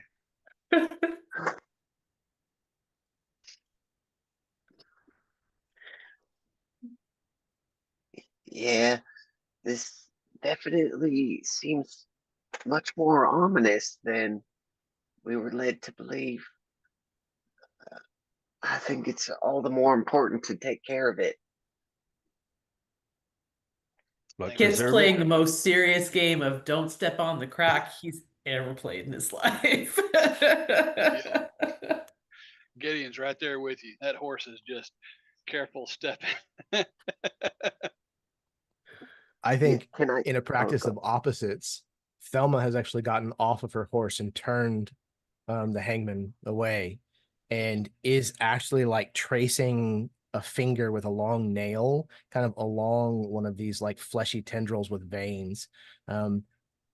Just kind of seeing if there's any kind of reaction or any kind of read that she can get at all. It it feels like flesh. It feels like skin with muscle and vein underneath it, and it is warm to the touch. It does not react in any way, but when you press your finger against it, it does give and then spring back like blood-filled flesh would. Does she feel a pulse? She does. She stops and turns slightly in Hogarth's direction, and she says, This has a strong heart. We find the heart. We find how to make it bleed. I suppose that logic follows.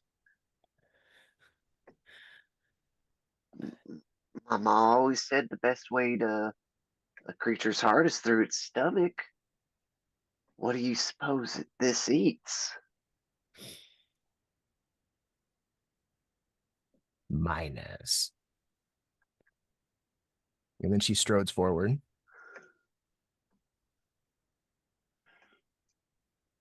I don't like the sound of that. Well, you ain't a miner, is you? No, I'm quite old.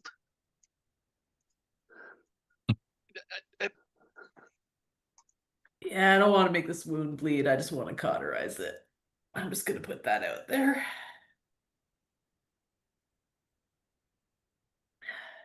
Whatever this was, it's not that anymore, or it's more. But either way, it's a heck of a lot bigger than any of us.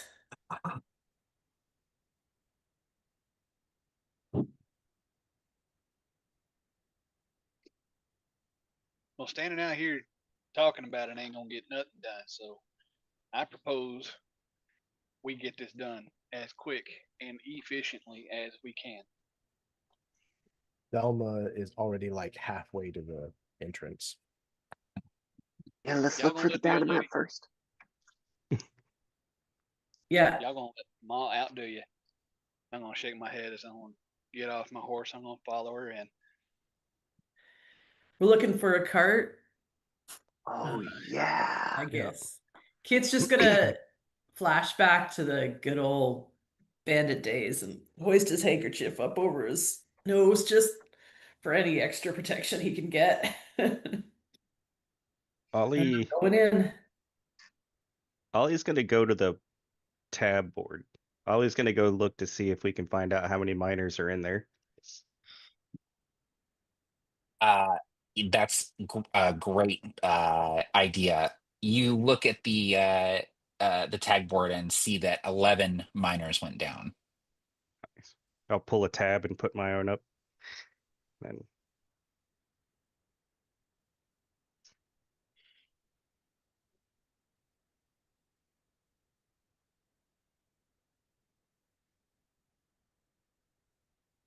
So Thelma's running in like it's Chuck E. Cheese, it sounds like, and everyone else is following her. Yeah, we're following, yeah. Okay. It is the sunlight from outside does penetrate pretty deep into this tunnel, so you're able to walk for a ways before the dark starts setting in a little bit.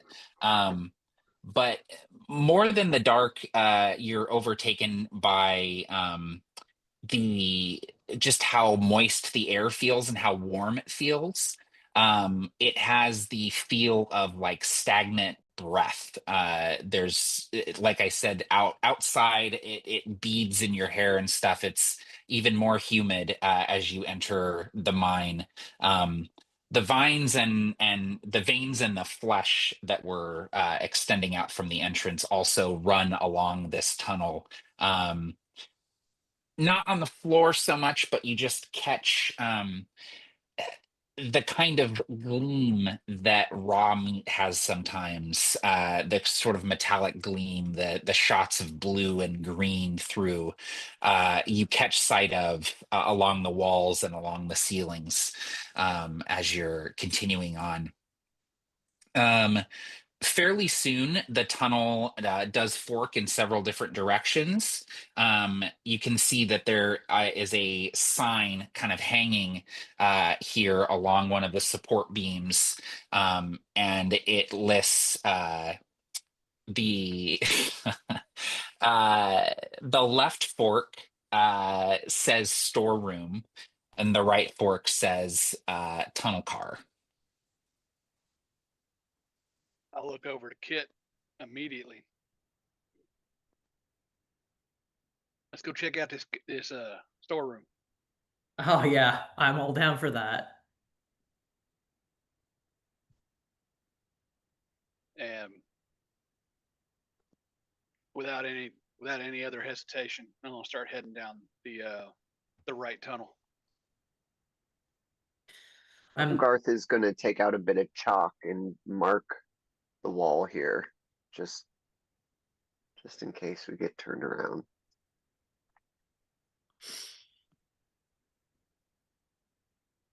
Did everyone go down the right tunnel? Okay. Yeah. The tunnel soon opens up into a larger room that's clearly been excavated. You can see pick marks on the wall. This was clearly part of the mine itself. Support beams running along the top. You can see that there are lanterns in here with plenty of oil. There are helmets. There are picks and shovels and other such tools. You can also see that there are like many sets of like gloves and smocks and things like that. But what immediately draws your eye is the shelf containing 2 barrels of powder and 6 bundles of dynamite. Stuff it up. While you contemplate those explosives, I need to let my cat out of the room. 1 second. Yeah, Gideon's just gonna take a side pack, open it up, and start shoving some dynamite into it. Every nook and cranny I have. In my experience, nothing ever goes wrong whenever you get a party a bunch of dynamite. Nope. No. Shouldn't probably put that in your crannies, kid, or your nooks. I do pick my crannies wisely. Ollie, do you think? Yeah. Go ahead. I was just wondering if you think you should maybe carry a barrel of powder. I was gonna put a barrel by the door. Figured Well we could. placed. So it's close to the entrance with 1 barrel, and oh yeah, I could carry the other barrel, I would think. Yeah, it's not so heavy that you can't, carry it under arm or up on a shoulder. Is the dynamite sweaty? Good question. That's a great question. I actually think that it would probably be coated in wax because mines tend to get drippy. So the dynamite itself is coated in wax and sealed. Excellent.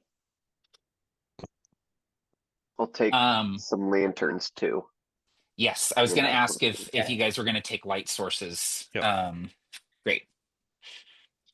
All right, you guys. Yeah, I you have guys a load staff. up. I'm gonna put my lantern at the end of my staff. Cool. I think that the people carrying the barrels of powder and dynamite and the people carrying the light sources should be different people. I'm opting for a light source personally. Yeah, that's a good idea. And I am staying away Wait, you from said we were sticking dynamite in every nook and cranny. I don't Yeah, I think you're changed my mind on that. You carry the dynamite. I'll carry the light. That's fine with That's me. fair. I mean, I got a nice side satchel. Just throw that in that. I think in true Thelma fashion, she is like ahead of the lantern light, kind of just in like the dark beyond, because she has dark vision and can see perfectly fine in the dim light. So we don't have to see what's coming at us. We just have to see Thelma in front of us, and then we'll know what's coming at us based off what happens to her. Hogarth, as you are grabbing lanterns, you're kind of grabbing them from these hooks. They're hanging from the beams that are these joists that are going across the ceiling. And as you pull one of these lanterns down, you're sort of looking up at the ceiling, and you see that there is a face in the flesh of the wall. The flesh has kind of formed into a face that is looking down at you from the ceiling. You recognize this face. Who is it that is looking down from you? Someone that you remember, but you haven't seen in a long time. Yeah, so this is probably going to be a long time ago. Hogarth stayed on a farm, and this farm made him feel at home a lot. It was a family with these two halflings, and they had 6 kids, and the kids were just always running around, but they were a hardworking family, and they always had the best food every night. And the kids loved, one of the kids in particular, loved to sit on Hogarth's lap when he was playing his guitar. And this is the face of little Amelia, who Hogarth would sing to and made up his own little lullaby for her. And it is, you hear the shatter of the glass of one of the lanterns as he drops it.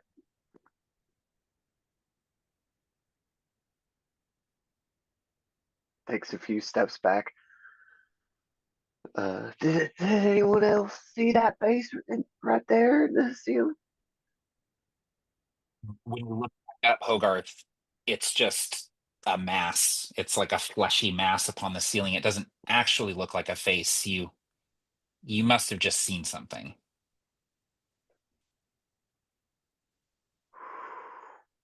I don't like this place.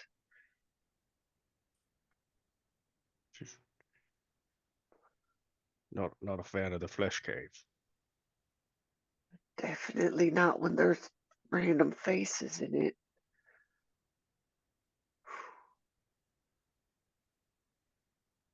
I ain't too keen on this place neither. I think we need to find what we're looking for and head on out. I'm gonna light it a dozen candles and sing it happy birthday. Shouldn't light candles with the dynamite. Oh, I got candles.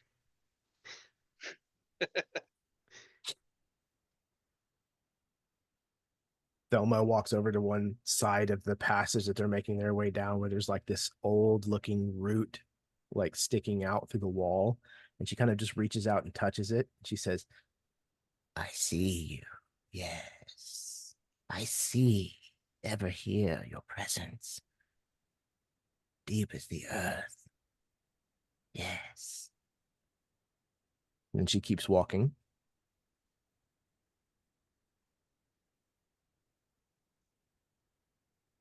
I don't know if we're gonna find something scarier than her down here. We definitely not. Almost like, if you love what you do, you never work a day in your life.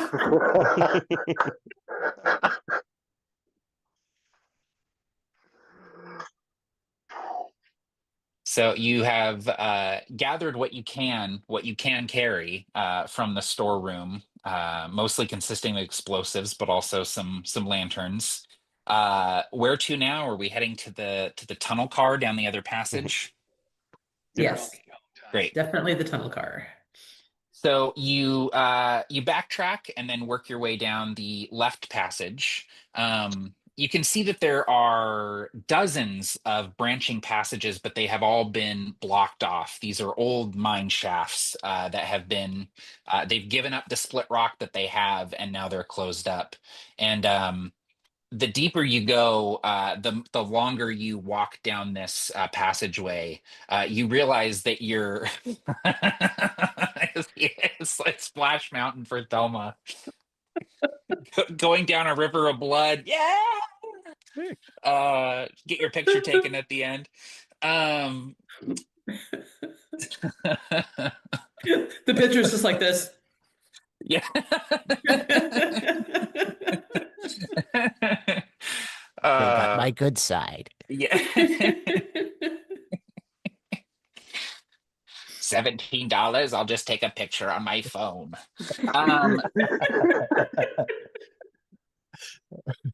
So you realize that you're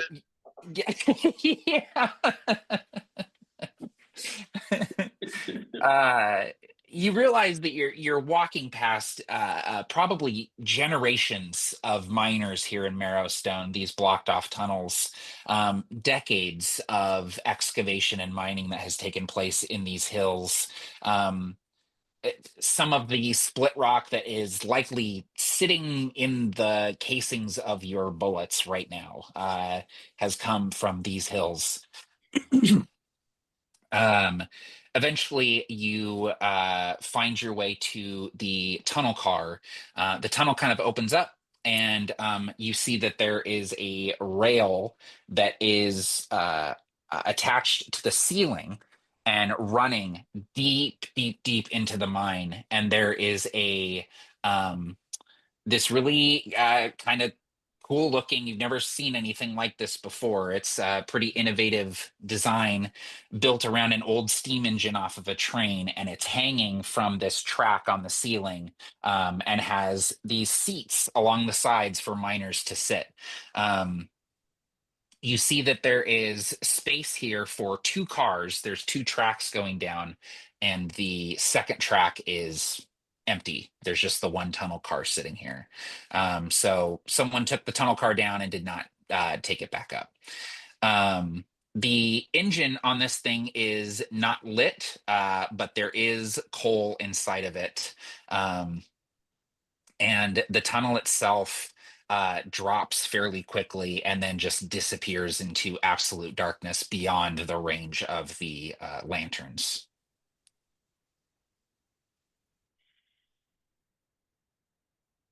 I can think of nothing in the world I want to do less than take this tunnel car down.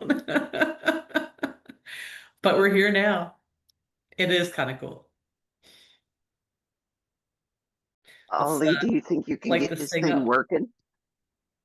I mean, I can, I can move it if you, I can push it. Well, I'm just assuming since you were the person who seemed most familiar with these mine operations, you might have piloted such a vehicle before. I'm more in the familiar with, you know, sort of the working end of the mine rather than the you know, maintenance and supervision of sorts. So it's for the fancy pants. Kit, can you get this working? Kid is actually, despite his complaints, a little bit fascinated by this thing. What kind of controls am I looking at inside? Is it just the shoveling nice lever thing, or is there like Yeah, well, it actually, so if you've ever been in like the pilot car of a train, it's like a similar setup. It's almost like someone took the engine and the controls out of a train and stuck them on a suspended mine cart. It's yeah, it has the lever, and you can control the speed, and it has a brake as well. Funny enough, I have been in the control cards of a train a couple times in my life for no apparent reason. I mean, I'm happy to give it a go. I just I'll shovel. Is there coal already in the There is, yeah, it's already Yeah. loaded up, ready to go. Why don't you light that up and let's try this out. Well, Okay, kid thinks you he get can work this. yeah, you get it going pretty easily, and you get it closed up, and the pressure starts to build, and it starts kind of it. There's the feeling, the vibration of it. If you let the brake off, that it would start going down this rail at a pretty good clip. Well, all chances to back out are done now. I'm just gonna leave that thing and say, my horse knows how to take care of itself. Thelma climbs on as if like she's like boarding like a Sunday train. Just like turns around, sits Oh, down. yeah, I on will one of wait till these everyone's seats. on first. I can just do that. Just backtrack a bit. The it has sort of like hanging handholds on the end of chains, so if you want to stand you can, but there are also like benches along the sides. You imagine that you could probably like fit a couple dozen miners on one of these things if you wanted to. So there it's almost a cross between like a mine cart and an elevator in its operation. And as you let off that brake, it gets going at a pretty good clip. It starts rolling forward, and then as the rail kind of descends into the earth, it picks up even more speed. And anyone who's not hanging on to something feels the urge to want to be at least leaning against something as it starts dropping. Holding onto the handle and just like swinging. Um, I'm trying to stay as steady as possible. yeah. Mhm. Ollie's trying not to think about how the rails are probably destroyed by the earthquake.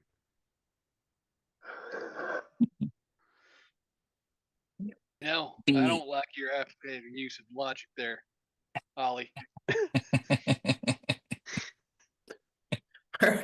Bard, we need something small, um, uh, benign and repetitive to just kind of get our trip going down. Ollie's realizing that intelligence is a dump stat for all of us. and armor class for some reason. Dumb and easy to hit. The tunnel car continues its descent, and the rushing walls of the tunnel cast these deep shadows, these pits from the lanterns that you have on board, flashing illuminated for just a moment before they are behind you again. You see too that metallic sheen, and you know that the veins and the flesh are running all along this tunnel.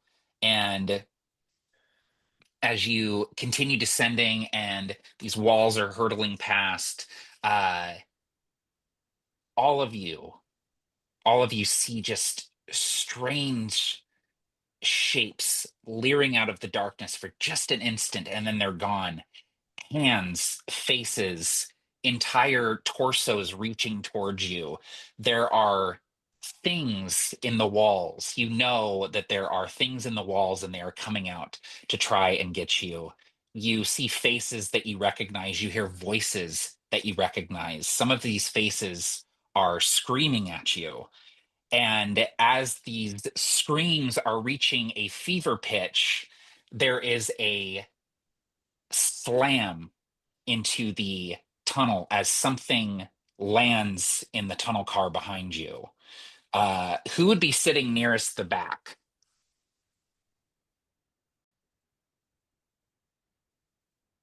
Probably Hogarth. Yeah, yeah. Hogarth and Gideon is back there as well. The two of you turn and see that there is a person standing in the tunnel car with you. Not a person, no.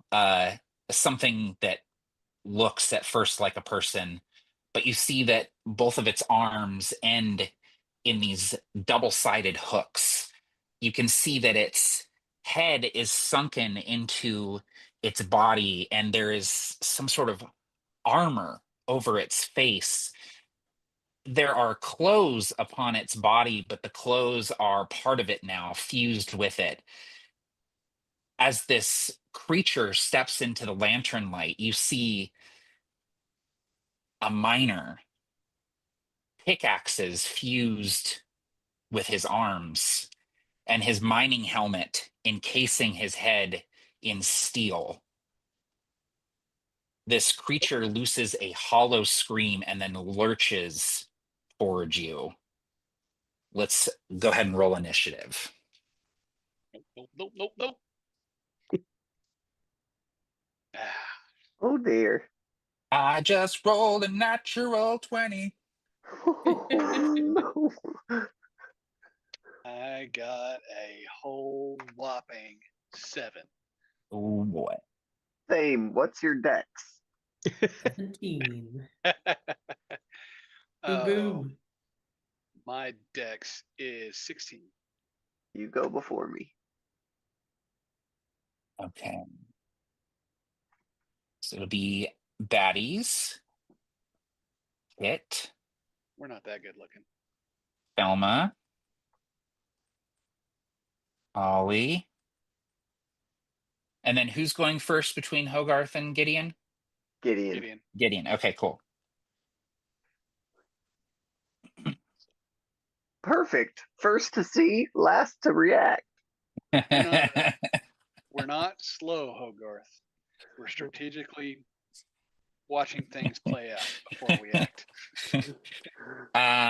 Okay, so this creature lurches towards you and it's going to attack twice, one at each of you, Hogarth and Gideon.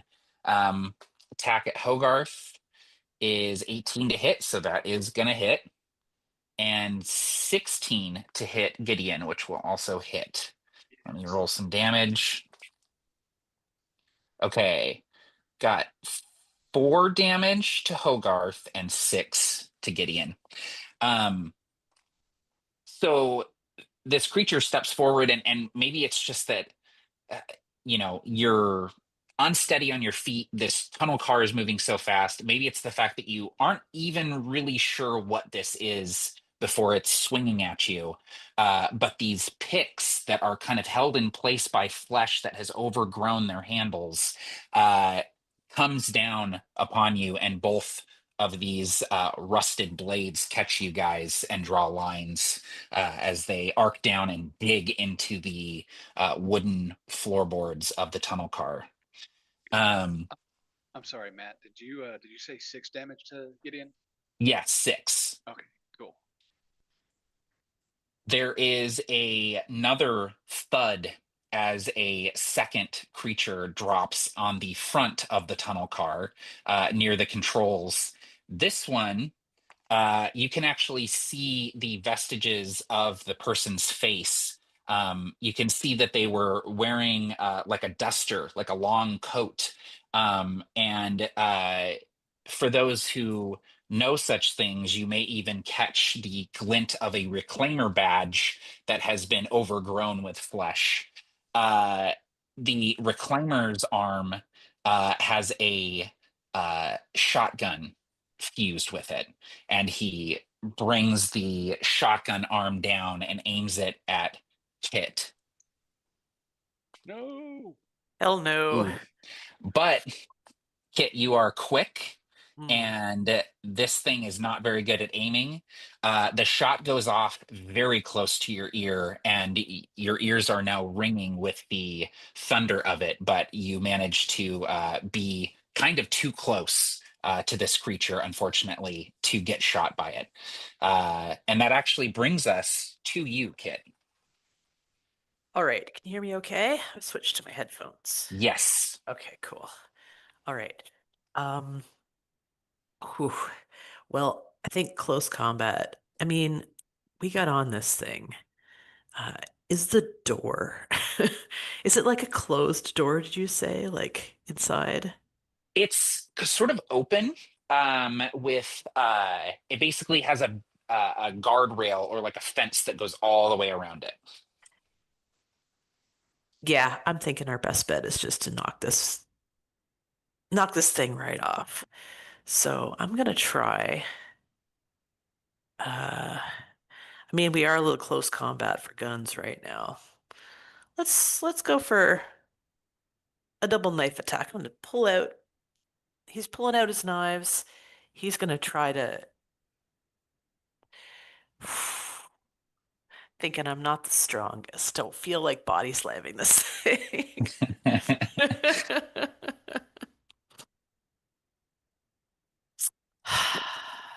What is my I'm gonna try to position myself quickly to have him as close to a railing, like away from me as possible, so the other side. So if I hit it with my attacks, hoping to try to knock him over. So let's try for a double knife attack and see what happens.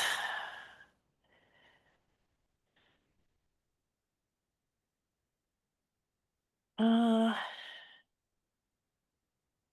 14. 14 is just enough to hit. Excellent. All right.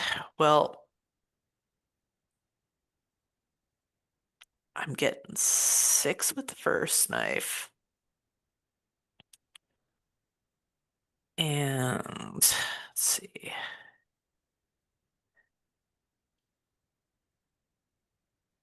And 2 with the second. So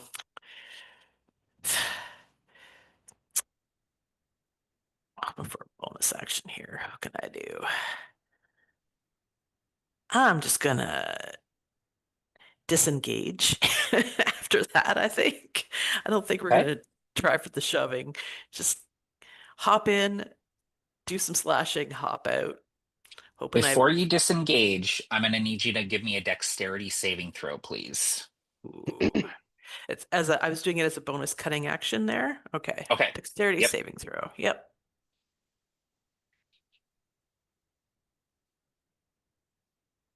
19. 19. Okay. So you're good. You can do your bonus action. When you stabbed your knives into this thing, the flesh of it immediately started to grow around your daggers. But you Ooh. managed to rip them out before it could uh,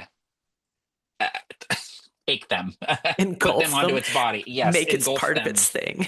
Now Yes. it's got pointy Madonna daggers sticking out of its Yeah, yes. But you managed to avoid it, and you are able to disengage as a bonus action from this thing. Yay. The tunnel car, by the way, is about 20 feet from front to back, so it's not huge in terms of length. So, Okay. all right, that was Kit. Thelma, you're up, and then it'll be Ollie after that. Excellent. Is there enough space to be able to get between where one of these things is and the outside of the car? Like, can I put my back to the Ooh, outside of the little half wall you were talking about? yeah, I could. Yeah, absolutely. Okay. So Thelma's going to make her way over to where there's like an open space that she can kind of put her back to where this like guardrail is. And she then kind of extends her hand and her gnarled kind of fingernails in this direction. You can see like dirt underneath these nails. And as she does so, she again starts to speak in a low whisper, and out of her mouth comes this spectral, almost serpentine rope, and extends out towards one of these creatures. As I'm going to use her warlock feature, Get a Rope, to Oh cast yeah, her version of Thorn Whip at this creature. very cool. Um, And that's an attack roll for you, yeah? it is, yes, and Okay, it's cool. pathetic. It's going to be an 8 total. An 8, yeah. No, that doesn't. It's not gonna cut the mustard. Okay. Anything else on your turn? Yeah, I don't think so. No. Okay. All right, Ollie, you're up, and then Gideon, you're on deck. Excellent. I'm just trying to double check. Do I need to be enraged to do reckless attack, or can I just do that? I think you can just do it. Okay, yeah, I'll totally go reckless then, not go enrage. This is the one at the front. I'll reckless attack the one at the front. Oof, I don't think it's a 14 hit. A 14 just hits. Oh, excellent. Excellent. And that is going to be 9 damage 9. to Okay. the one at the front. And then, as my bonus action, since I did not rage, I'll do hammering horns. So after I hit a creature with a melee attack as part of my action, I use a bonus action to push a target within 5 feet of me, no more than one size larger than me. It needs to succeed on a DC 13 strength saving throw or be pushed 10 feet away. Okay. What was the DC? 13. I just rolled a 12. What was your bonus though? Your modifier? No, 12 total. Oh, yeah. So yeah, I want to then basically hit this thing with the hammer and then just continue forward and throw it off 10 feet away towards Yeah. the rail if I can, or Yeah, towards no, the, I mean, you push it over the rail of the tunnel car, and the speed at which you're moving, it's just gone. You don't even see it hit the ground before it's under the car and gone. So the one with the shotgun is the one in the front, so that's the one that you pushed over the side. Nice. I Very think nicely that's done. it for me then. Go ahead and take an inspiration there, Ollie. Oh, thank you. Okay, Gideon, you're up next, and then it'll be Hogarth after that. Excellent. So I am going to just preempt my my action surge. So I'm gonna take 2 shots here. Okay. I am going to spend a grit point for winging shot. If I make this hit, the target has to make a strength saving throw or be knocked prone. As this zombie miner has tagged both me and Hogarth, my hand instinctually falls to my hip and draws a pistol. This pistol's kind of special to Gideon. This is the trophy he took from one of his first street fights, and he took down a Castilian gunslinger under less than honorable conditions. But anyways, the pistol itself rolls out of the holster. It's blue steel gleaming. It's engraved with Castilian religious iconography in silver along the barrel and the chamber.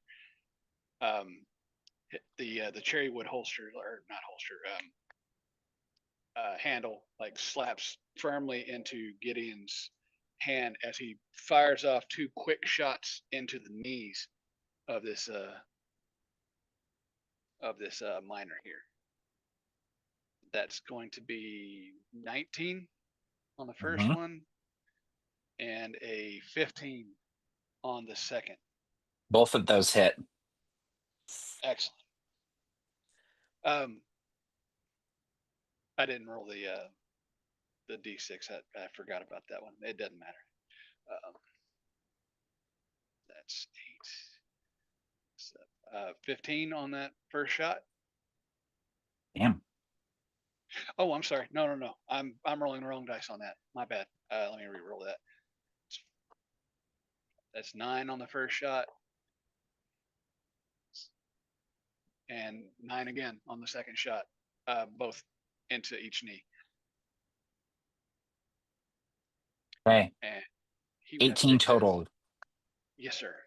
Cool. And strength saving throw or get knocked down. I got 21 on the strength saving throw. The dead don't fall so easily. Okay, anything else, Gideon? Yeah, I want to move away from this guy as much as I can. Okay. It'll be opportunity attack if you move away from him now. That's fine. Okay. Like I imagine myself like kind of like hopping back as I take these shots. Yeah. Okay, I just crit missed on the opportunity attack anyway, so you're good. Okay. That was Gideon. Hogarth, you're up, and then Baddies get to go after you. I am going to first with my action pull out my revolver and with a bit of a scream try to shoot at the creature that attacked me. That is a 18 to hit. That hits. Great. That is a total of 11 piercing damage. Wow. I blast him with my revolver. And then I have one of those harmonica like neck brace things so that I can play while still having my hands available to me. It's incredible. Yes, amazing. And I am going to, with a bonus action, and play a quick tune on my harmonica. Rally round the family with a pocket full of shells. Bulls on parade! And I'm going to give bardic inspiration to Ollie, our bull, and something that I missed last time. So when I give a bardic inspiration, there's also a mote of potential. So if you're using it for an ability check, then you can roll it twice. If you're rolling it using it for an attack roll, the creature makes a con save DC 12 to take thunder damage equal to the bardic inspiration dice. If you're using it on a saving throw, you get a +2 on the die roll. So it's just like a bit of a bonus for whatever situation you use the bardic inspiration for. Okay, that's cool. Neat. It's the College of Creation bard. Cool. Okay, awesome. All right, so Ollie, you've got bardic inspiration. Remember that for your next turn. Okay. Anything else on your turn, Hogarth? That's it for me. Okay. So Gideon and Hogarth, because you're just putting bullets into this thing, and each shot that goes through it, so Gideon uses the pistol and puts a shot right in this thing's knees. They're dead on. It would drop any living man.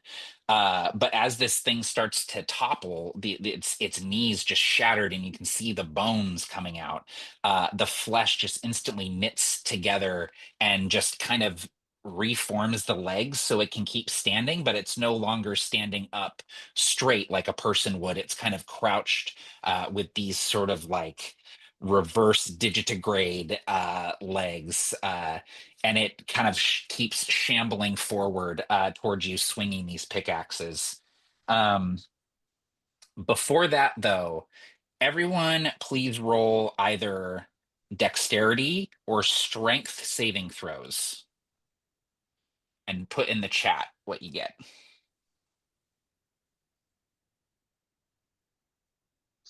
I can see it coming, correct? Whatever this is. Yes. Okay, I get advantage on due to danger sense. So Cool. Oh, neat. Yes, barbarians are very cool. yeah. Wow, I rolled 2 17s. Wow.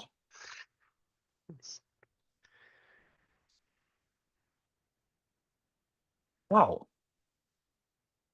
Oh, Gideon, not so much. Okay. So what you see, Ollie, it's actually as you sort of push this creature over the rail and you see it disappear below, you kind of look up at the rail and you see that there is a split in the rock ahead. You can see that the tunnel has shifted just slightly. You can actually see like where the plates kind of slid against each other, and the rail has this little dog leg in it. This just tiny little crease, this wrinkle in the rail, and you see it coming. And I imagine with your danger sense and the fact that everyone rolled so well, you call it out. You see, whatever you say, grab onto something, or brace yourselves or whatever, as the tunnel car goes across this rail. Gideon, you are not able to grab onto something. You're kind of standing in the middle of the tunnel car with your gun out. And as the tunnel car hits this dog leg, it jostles so hard that it actually lifts up, like sort of on its side. And you are thrown into the guardrail, taking 6 bludgeoning damage. And you are knocked prone.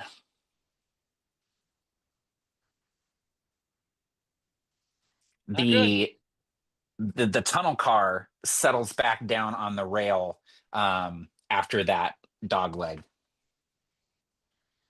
Okay. The mutant with the pickaxe is coming towards you, Hogarth, now that Gideon is out of reach. Does a 13 hit you, Hogarth? Okay, all right, cool. I mean, not cool for you, but 4 damage from this pickaxe. Yeah, I think it hits most of the party. And then it's gonna take a second attack because it's got 2 of them. Second one hits as well.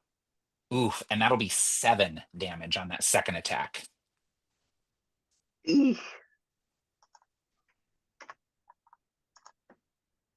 Okay. And then no, and then. That was both of its actions. Okay. That was the mutants. Kit, you're up. And then after Kit, it'll be Thelma. Okay.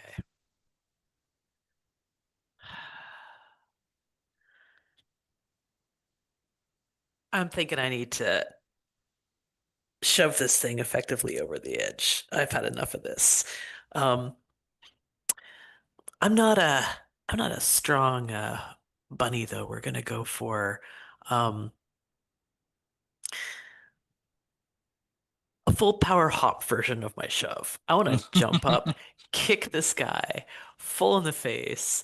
Every martial art, reel I've ever seen. It's just, we're gonna just knock this guy right off. Enough of this. Trying to hurt him. He needs to be gone. So let's try for. Okay. Would I just do it as a shove? What would you suggest is my way of using that? Yeah, I would say a shove attack would make the most sense. Okay. All right, we'll do that. So I believe that's athletics or acrobatics, I believe, if I'm remembering correctly. Let's try that. Let's try the acrobatics. And then it'll be opposed by his. You're trying to beat 9. Okay, we're going with athletics. Let's do it. Yeah, I got a 23. All right, go ahead and describe kicking this thing off the tunnel car. Oh man, Kit obviously's had enough. Jumps up in the air. Both feet just hit this thing smack in the face in its crouched, huddled, gross backward knee kind of face, and just right off the railing. Kit comes down, stopping himself kind of on an angle, sort of hops up, grabs the railing so he doesn't go over the edge, and then just bounces back. whatever lungs and throat are still in this creature give up their air as they hit the rock and just disappear behind you as you continue hurtling down the tunnel. You've fended off these creatures that came upon you in the dark of this tunnel, and ahead you can see light, a tiny pinprick that is growing larger and larger and larger very quickly. Before we get there, Thelma is going to go over to Hogarth and kind of reach out to touch him lightly on the upper arm. And as she does so, Hogarth, you see like a flash of that same child, Amelia, like reaching up to touch a shoe that is like from the point of view of whoever's wearing this shoe, looking down as if you were hanging from a tree. And this child touches your shoe and you just hear, "Daddy," and you feel a little bit of like warmth and love, and you get 3 hit points back as he has healing hands. I want them. And take 4 psychic damage. That's what I was going to. Completely. A net loss of 1. Thank you. Thanks, Thelma.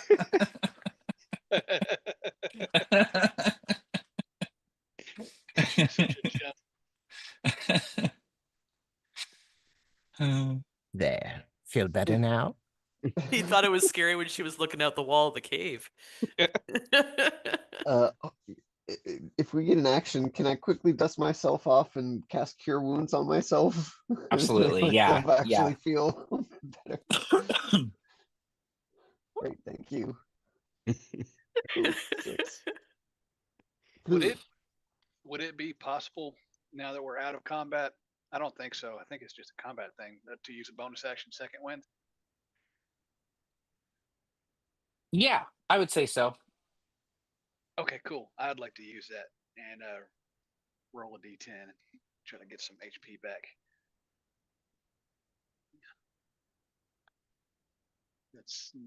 That's 12 total. Sweet. Nice. Kit and Ollie, you are both, or no, actually, Kit, you jumped to the back of the car and kicked that guy off. So Ollie, you're at the front of the tunnel car. You start to hear a rattle, and you look up and see that the rail is starting to vibrate quite violently. And you can tell that it is you are maybe reaching the end of where this is still attached to anything. Ollie wishes he would have paid attention to the controls. He does not. But I will yell for Kit. Kit! Kit! Coming. Just start pushing levers, hopefully. I'll try to jump back up to the front and make sure I'm undoing anything he's doing wrong and get it settled properly. I'm pulling fire out. We had to put the coals in to get it going in the first place. I guess we have to take the coals out to get it started. That makes sense, right? Ow, ow, ow, ow. Shoveling it out. Oh, jeez. Okay. Yeah. So do we get it stopped? Okay, we're good to go now, or? Yeah. Do you pull the brake as quick as you can? I think so. Yes. What was coming up at us? Sorry, can you repeat that one more time? It seems like you're running out of rail. It seems like at some point it stops. We're just gonna starting pull the to brake. wobble pretty bad. I'm not gonna crank it too bad. I'm just gonna like ease. It's yeah. Yeah. You do it in a nice controlled way so that you're not being thrown forward out of the tunnel car. But you get it slowed down. It starts to slow down, and you can see the rail is just wobbling. You're all holding on, and you reach the end of this rail. You see that the rail completely disconnects from the ceiling and sort of hanging down at the end, and there's a big piece of this railroad that has been bent and is hanging down from the ceiling, and there's sort of a like a chasm leading down deep down into the earth, and there's the walls of this chasm are flesh. It is flesh coming up out of this chasm and coating the walls.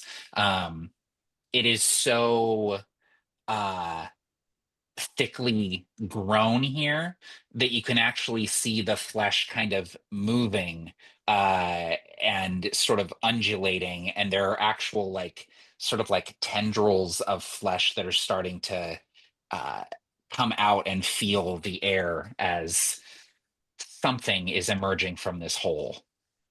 Amazing. Is this all that's here? It's that, and it's the rails continuing down. Um, the rail that you're on is broken and would have plunged you into this chasm. The second rail, where the other car was, is still continuing down this tunnel. But the chasm is just plunging straight down. The chasm itself, there's sort of cracks and fissures all around the walls and ceiling of this area. It seems like this is maybe the epicenter of where the quake was, because this seems sort of newly collapsed inward. Yay. I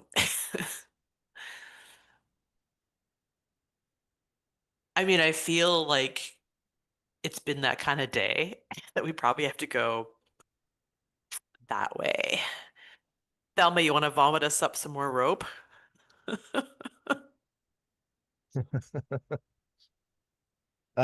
She says, I'm afraid it doesn't quite work that way, my dear. I'm actually really glad. I have, as a creation bard, performance of creation. As an action, I can create one non-magical item of my choice, which is a medium size up to 60 gold pieces. Is it rope? What do you think is going to be the best thing to save us in one action, in one word? I mean, Rope. rope sounds like it. Rope. I make rope. What is that? I have to know what that looks like. Well, I think that I am going to pull out quickly rusty trumpet that I have, and then it's just like coming out of this trumpet like like just infinite screwing around. scarves coming out. Yeah. Exactly. Yes. I guess the one word Um, elevator wouldn't have worked, eh?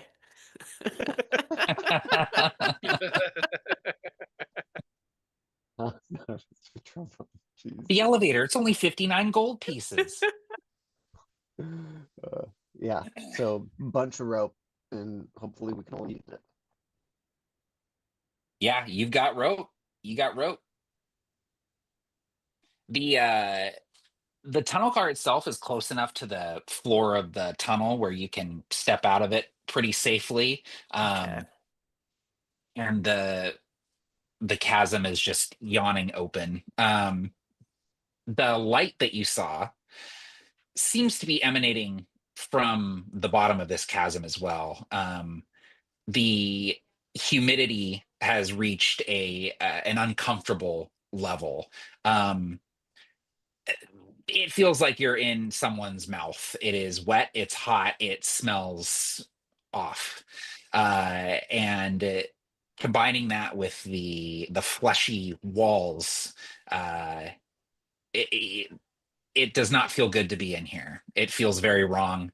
Yeah.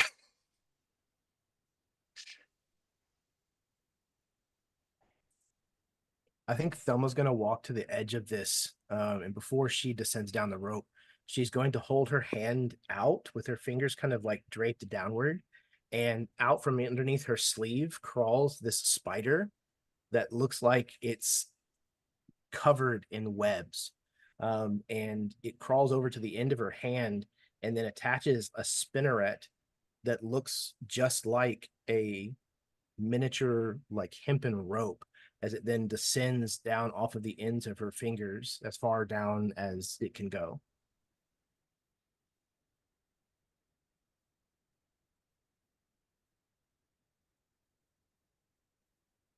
That's really cool. Are you sending the spider down into the Yes. chasm? Okay, Yep. cool. You do so. How far can it go? That's a great question. Let me see. Oh, The spider's got a GoPro on it. Thelma puts on a VR headset. It says while your familiar is within 100 feet of you, you can communicate with it telepathically. Okay. As an action, you can see through your familiar's eyes and hear what it hears until the start of your next turn. Okay. So you are able to send your spider all the way down the chasm if you want to. Yes, that is the Okay. intention. See if Okay. I can't get a lay of the land like a drone. So are you perceiving just the entire drop down? Yes. Okay. Yeah. Again, her eyes, almost this cataract, kind of you can't really tell, but kind of roll into the back of her skull as she's standing there with her arms still outstretched, where the spider's dangling from it. You the walls of the tunnel kind of narrow as they descend down. That same cadaver flesh coating just omnipresent. And as you reach the bottom of the chasm, you find yourself in a large natural cavern. The rock formations here are strange. It almost looks like the rock has melted and re-solidified in multiple places. Everything, it looks like the rock has morphed itself into the shape that it wants to be. This cavern, though natural, obviously not carved, gives the impression of some kind of temple or church. The stalactites and stalagmites creating these soaring pillars that rise up 50 feet or more to the ceiling. You see a couple of things of note in this cavern. The first is the people down here.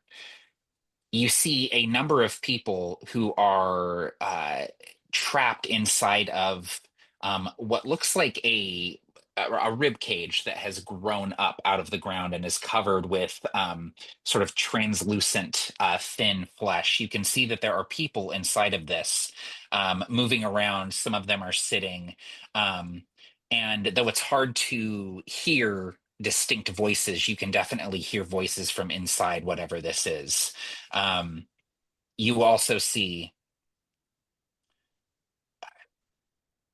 something that cannot be accurately described, but there is a hole in the air.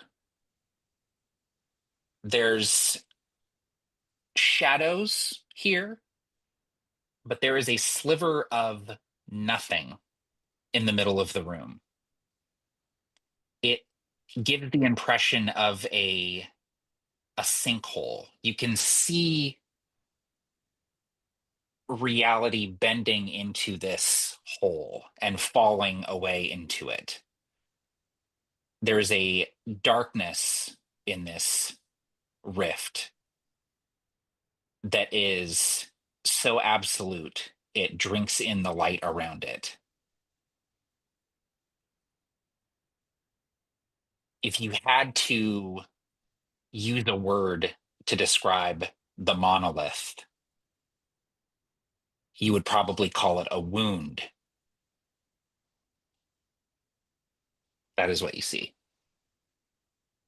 Perfect. So I think as she's standing there with her arm outstretched, not moving, she is just speaking in like broken fragments of the things that she's like seeing or hearing. A temple of flesh.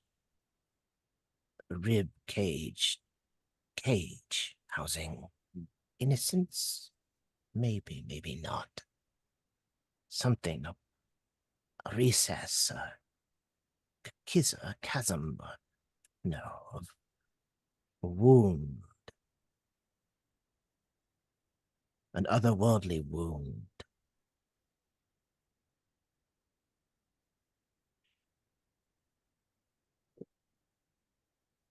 How do you think we should heal it, Thelma?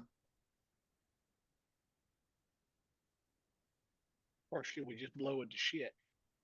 Cauterize it. Now listen, although cauterizing may work, I don't think we should blow it to shit, Gideon. Every creature has a weak point, yes. right to live. I don't think about it. No. I don't agree with that. The miner didn't, the pickaxe miner guy didn't have a. We were fine killing him. Well, that seems to be The a shotgun symptom. guy. I'm pretty sure his face hit the wall. Hey, don't forget them coyotes out in the town either. Yep, Sure, we killed those coyotes. They were That was already good dead, too. really, but no offense, Thelma. Thelma is already like getting onto the rope and ready to descend. She hanging herself Oh, again? Oh man. no, sorry.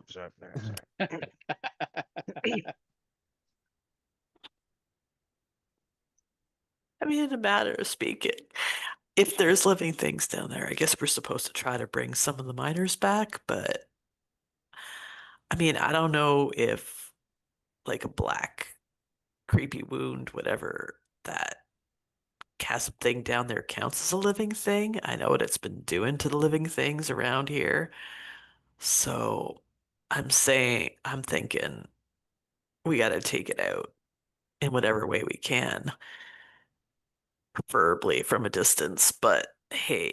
People were able to live here peacefully before this thing got wounded. What's to make you assume that it can't Be healed? once if healed will let people live here peacefully again? Was it wounded or was it just discovered? Is it a wound in a living thing or is it a wound in the entire realm of where we are right now? If Some it is kind an of unhealable wound, then I would agree that taking it out is the right thing to do. But if it is a healable wound, surely we should try at least that. I mean, I haven't seen a whole lot of what we'd call normal in this cave. So I don't know that normal rules are gonna apply. I kind of like Gideon's idea that we just stuff it full of gunpowder and blow shit out of it. Yeah. I mean, we'd still be packing the wound. Oh, I'm gonna pack it. I'm gonna pack it all right. I suppose we Wounds did must be bring this closed. One black reason. powder all the way down here. Wounds must be closed. They cannot be allowed to fester. Fair enough. that I Next time agree you get a with. splinter, though, I'll recommend cutting that finger off. Or pack it full Well, of gunpowder. Or a bag well, if full of gunpowder. Yes, thank you, if Ollie. the Yeah. splinter was turning my other four fingers into pickaxe wielding zombie monsters, I think the hand would just have to go at that point.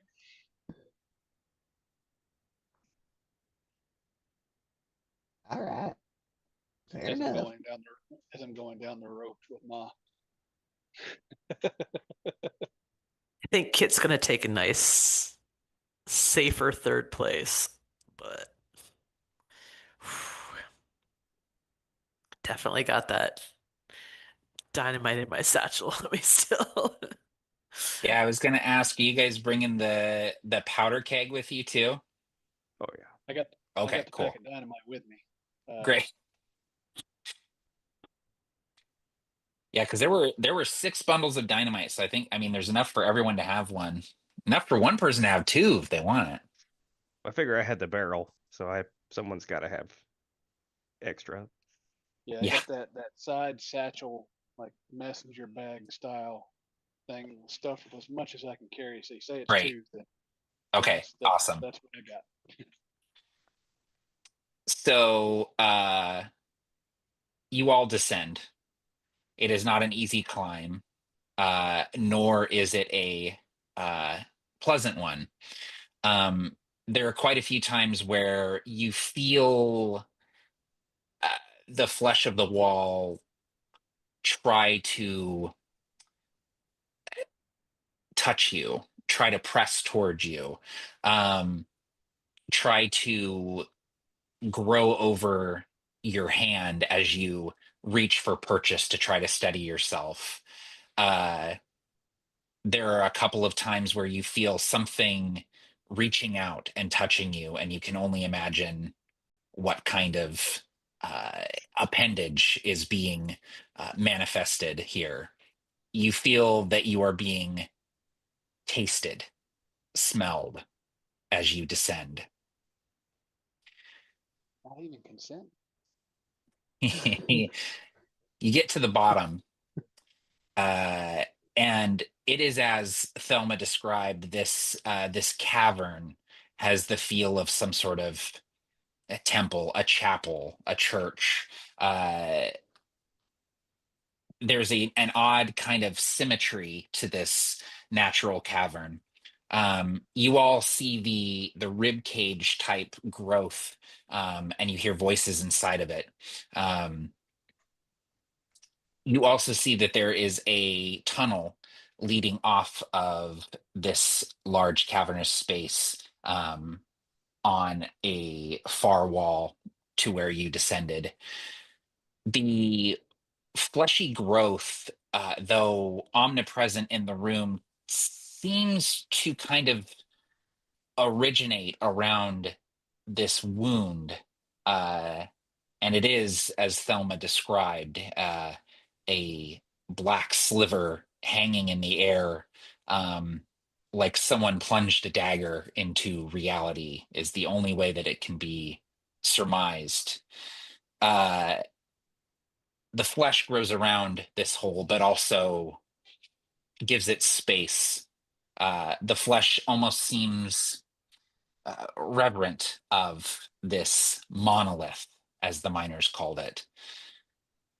And as you touch down in the cave and take all of this in, a figure strides from this wound, stepping out of it as if it were a hallway. The figure is suffused with this flesh. It has grown up around his entire body, but you see a human face looking out from the blisters and pustules. Pistols. The man speaks. Who are you? Why have you come here?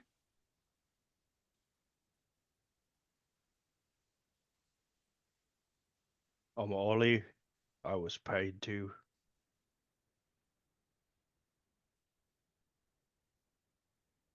Yeah, well, he said. We are those who Well, he's serve not other Ollie, though. masters. They're not Ollie. We are those who serve other masters. There are some gates that should not stay opened. Return to your side of the gate so that we may close it, and you will stay where you are supposed to remain. I've been sealed away for far too long. I have tasted new air and seen what this place has to offer me. I have made its denizens my puppets. I will not leave. I wish to learn more, see more. I wish to taste more of what this realm has to offer. Then we are the ones to teach you. Oh, enough of this happy horse shit. I won't pull my trigger. All right. Let's roll that attack there, Jason, and then we'll roll initiative. It's 14. Does not hit. Well, actually, it does, but the figure just, the flesh grows up around the wound and the figure continues striding forward. I'm looking at what should be a gaping hole just close itself back up. Oh, fuck.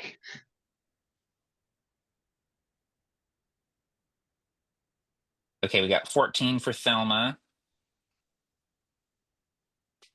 Yeah.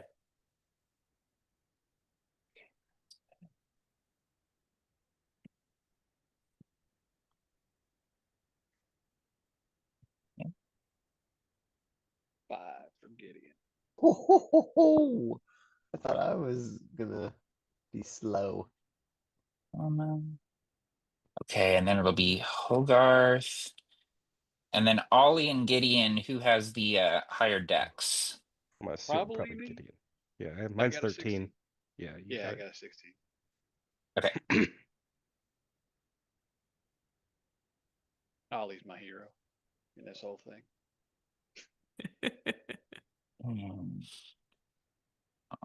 Okay. So, initiative goes Monolith, Thelma, Kit, Hogarth, Gideon, Ollie. So, first things first.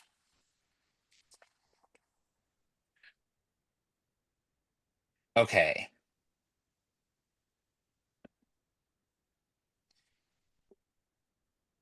I'm going to go ahead and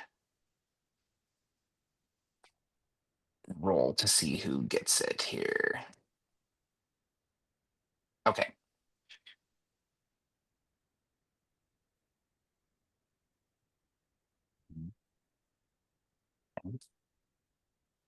Okay. That's Thelma and Kit. Both of you are feel something grab and constrict on your legs. Looking down, you see that tendrils of flesh have erupted out of the floor and wound themselves around your legs. The rest of you manage to get off of the flesh before it grabs onto your feet and get to the floor, or the stone rather. I'm sorry, Matt. Who was grabbed? Thelma and Kit. Both of you are going to take 4 bludgeoning damage from the constriction, and you are both grappled.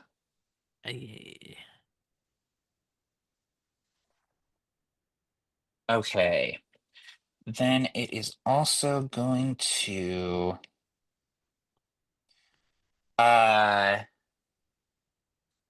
Ollie, go ahead and give me a charisma saving throw, please.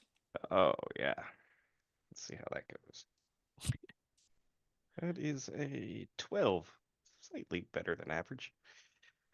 12, okay. It's unfortunately not enough. Never is. You're going to take 4 psychic damage. Oof. And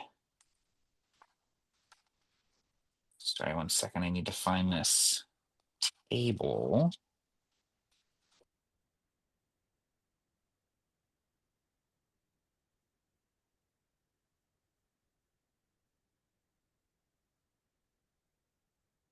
There.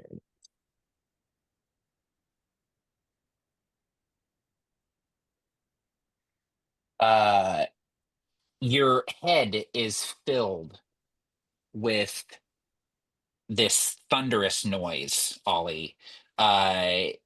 It's like instant. There's no build up to it. It is just ear splitting. This sound that is so loud that it makes it hard to see. All of your senses are overwhelmed by this piercing, shrill, horrible sound. It's like the whistle of a steam engine if the steam engine was alive and dying. It's just the worst sound. Um, and you take 4 psychic damage from that. Okay, that was the monolith. Thelma, you are up. Okay. So she's grappled by these kind of fleshy tendrils wrapping around her legs. And she kind of tries her best to focus on this entity instead. And once again, kind of pulls this wand from her holster and aims it at this creature. And as she does so, she chants, "Gallow tree, whose roots run deep and branches spread while we all sleep. Lend your rope and lend your voices to string up those who make poor choices." And as she does so, she is casting Hex upon him. Right. So tendrils of her own come up and wrap around the legs of this creature, although hers are these kind of ghostly hempen ropes that end in nooses. I'm going to choose, as far as the ability goes, I think I'm going to go with strength. So it's going to have disadvantage on any strength ability checks. Okay. While this is going, I do have to concentrate on it, but it can go up to like 4 hours. Because it's second level. Some disadvantage on strength. Okay. That is my bonus action. Okay. With my regular action, out of the same wand, the Limb of the Hanged Man, she is then going to cast Eldritch Blast at him.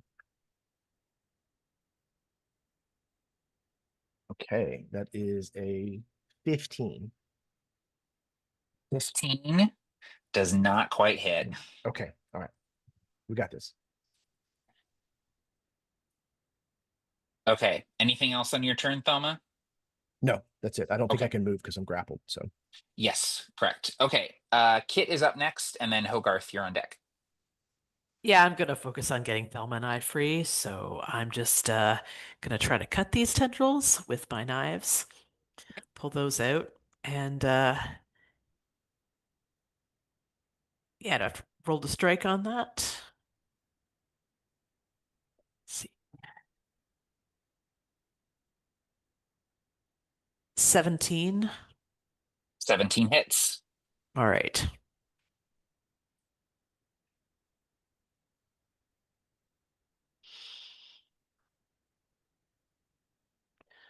So I'm using my 2 knives. The first one does 7. Okay. I'll get the second without the bonus here.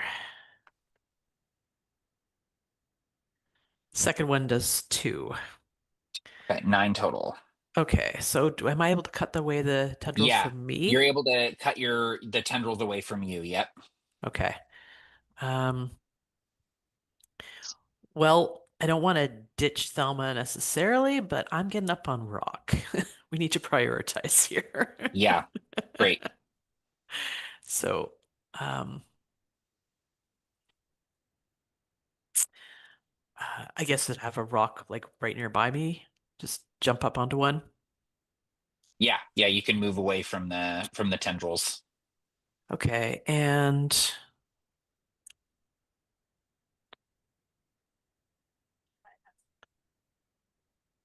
yeah, I've already used my actions, so I don't think there's anything I can do for Thelma right now. Hopefully I can help her next turn. All right, that's it for me. Okay. Hogarth, you're up. Gideon, you're on deck. Hogarth is going to think back to the lullaby that he made for Amelia, and he will whistle the tune and cast silence on top of the creature, a 20-foot sphere. Very cool.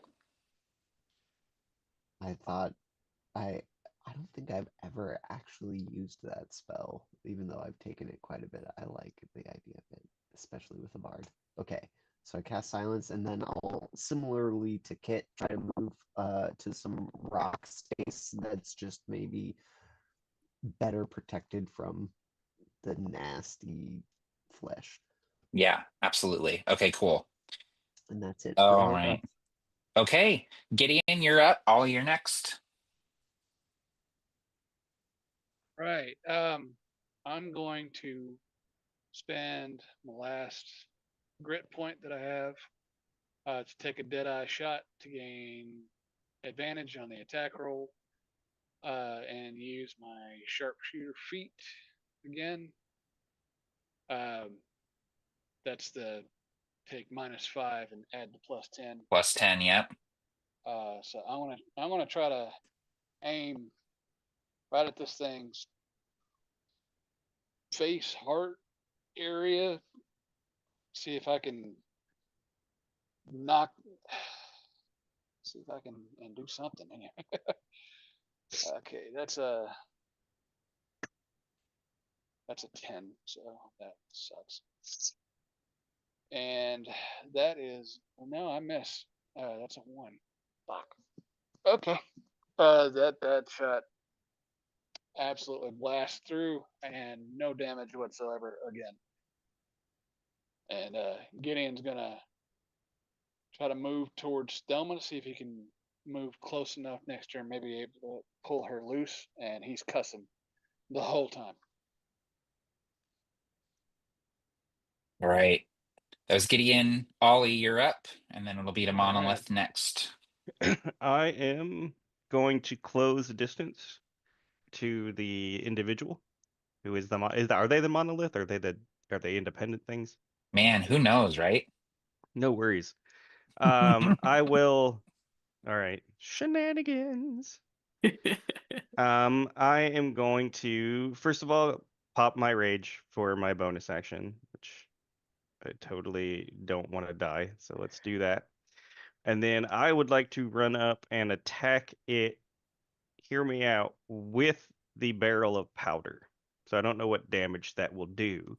But I Oh, kind of want to okay. jam the barrel of powder into this thing's chest Yeah. with the hit, like the Okay, full barrel yeah. of powder Yeah. on that. And I'm going to do it recklessly because it's a one shot. Come on. YOLO. Yeah. Oof. Okay, so one of those was a natural 1, which I'm glad was not the one that I'm going to use. Instead, I'll use the 12. It's still, I'm sure, a melee attack, so +5, +2, so 7, 19. That hits. That hits. Excellent. I don't know what a barrel of powder's damage is. I'm assuming it's. I would say like a D6. Sure. I'll run Yeah, that. like a D6 bludgeoning. It's big, it's heavy. So You're that's powerful. 3. That's only 5 damage there, but I'm going to use the. Well, I didn't use the bardic on the attack roll because otherwise I could do thunder damage on it. On top of that, so instead I will follow that up with hammering horns, which it now has a DC 13 strength save to not be pushed 10 feet back into the rift. Is the intent? And with disadvantage because of the hex. Yep. Hell yeah. I rolled a 3 and a 5, so that's a fail. So I'm going to try to shove it back into the rift and then carry my momentum past a little bit and scream to Gideon to shoot the barrel. The flesh of this thing grabs onto the barrel like it did with Kit's knives.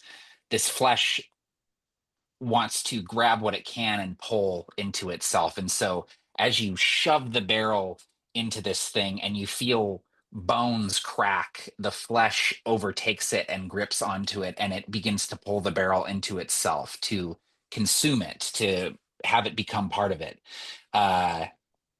You shove him back and you see no humanity in the single eye that you can see peering out from this flesh. This is merely a puppet that has being used by whatever this thing is to speak, to communicate, to perceive the world around it. You see no human emotion in that eye, but you see something like surprise, fear, as it stumbles back into the rift. This figure is now inside the monolith, and the barrel is attached to its chest. Anything else on your turn, Ollie? Just did move slightly out of the way. Yep, absolutely. It is the monolith's turn. I need everybody to make a charisma saving throw, please. This will be for the end of the turn. We're just getting it out of the way here now.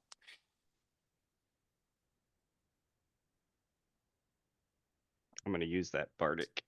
I should have totally rolled that with manually. Yep, should have done that. Oh well, I'll take what I rolled on the screen. I rolled an 8. Okay. Thank you Okay. for the bardic inspiration. Yep. You are on parade. Okay. I also need from Thelma a dexterity saving throw. Oh, okay. And Petra, what did you get on your charisma save? Yeah, I rolled the die, but I had also clicked on the computer. On the computer, I got an 8. On my die, I got a 20, and I'm like, fuck, I'm gonna take the computer one because that rolled first. Oh, that super sucks. Okay, you're gonna take some psychic damage. Alrighty. You're gonna take 5 psychic damage. Okay. Still is creepy than getting healed by Thelma. Yes. Speaking of which, Thelma, the tendrils that are wrapped around your legs, bolster and pick you up and pull you into the air upside down, and then flick you across the room. I would like you to describe how you only take half damage from this. So I think she collides with the membranous like wall of this rib cage, like the skin that's stretched between it. She's like flung straight into the side of that. And just the elasticity of that kind of like membranous skin just takes most of the impact away as she then like falls to the base of this device. He says, "Wee!" as she does so. It is Chuck E. Cheese. She found the ball pit, everybody. Go ahead and take 8 bludgeoning damage from that fall. And you can hear, now that you're next to the ribcage, you can hear the people inside screaming for help and sort of like banging on the membranous wall. Okay. That was the monolith. Thelma, you are up. And Kit, you're on deck. Perfect. Thelma kind of like slowly like rights herself and gets to her feet and looks in the direction of this creature that has just kind of caused this thing to fling her across the room. And there's a lightning flash in her facial expression of the anger and vengeance that she felt whenever she was more of a part of the material world. But very quickly, that kind of laconic, that kind of stoicism returns. Instead, she turns towards this membranous wall that's beside her and puts her hand upon it. And she mutters to herself as she casts Chill Touch directly on this fleshy wall. So she is going to deal a D8 points of necrotic as long as she can hit it. I don't know if you want me to go ahead and roll it to hit or. Oh no, it's you just can Okay. touch it. Yeah. Okay, so she max 8 points of necrotic damage. Nice. the flesh dies, it withers and desiccates as you touch it, turning to ash under your palm. You have torn a hole through the side of this thing, and you can see on the other side people trying to get out. Quickly. We haven't time. Run. They start piling out. You see mostly miners. They look terrified. They are sodden. They're like soaking with the humidity in the air. Some of them are injured, but some of them appear unharmed physically. As they start piling out of this hole that you decayed in the side of this flesh wall, they instantly start running towards that tunnel, and you hear one of them say, "Come on, the car's over here, let's go, let's go." um, Also piling out of this cage, a couple of reclaimers who kind of step out and look at you, Thelma, and kind of give you just like a curt nod, and they start running towards the tunnel as well.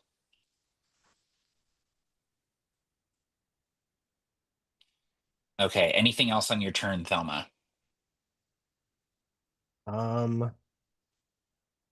don't think so. No, I think she'll just turn to face this creature, ready to lend whatever help she can next. Okay. Kit, you're up. Hogarth, you're on deck. How far back into the rift has this creature fallen? 10 feet. Okay. So this is like an hour and ever, like we gotta nail this. I mean, I'm a pretty good shot. Let's see I how good a think- shot you are. I mean, the witch is free, the miners are free. Let's just do this. My question is, do I get my bonus in by staying still, or do I? I don't wanna, but I gotta make this. So we're gonna take the hero moment here. I'm gonna take my steady aim. I'm on this rock. I'm good. No fleshy feet. I can do this. Uh, yeah, roll the hit. There's a little bit of barrel peeping out of that gross, gooey surface as it falls backwards. It's just calling that pretty light off the end of my pistol as it glints, You gotta catching go. the torch. You gotta go Yep. smile, you son of a bitch, as you shoot. It's, as you oh, I shoot. just got this bullet's got its name on it, your name on Yeah. it, buddy.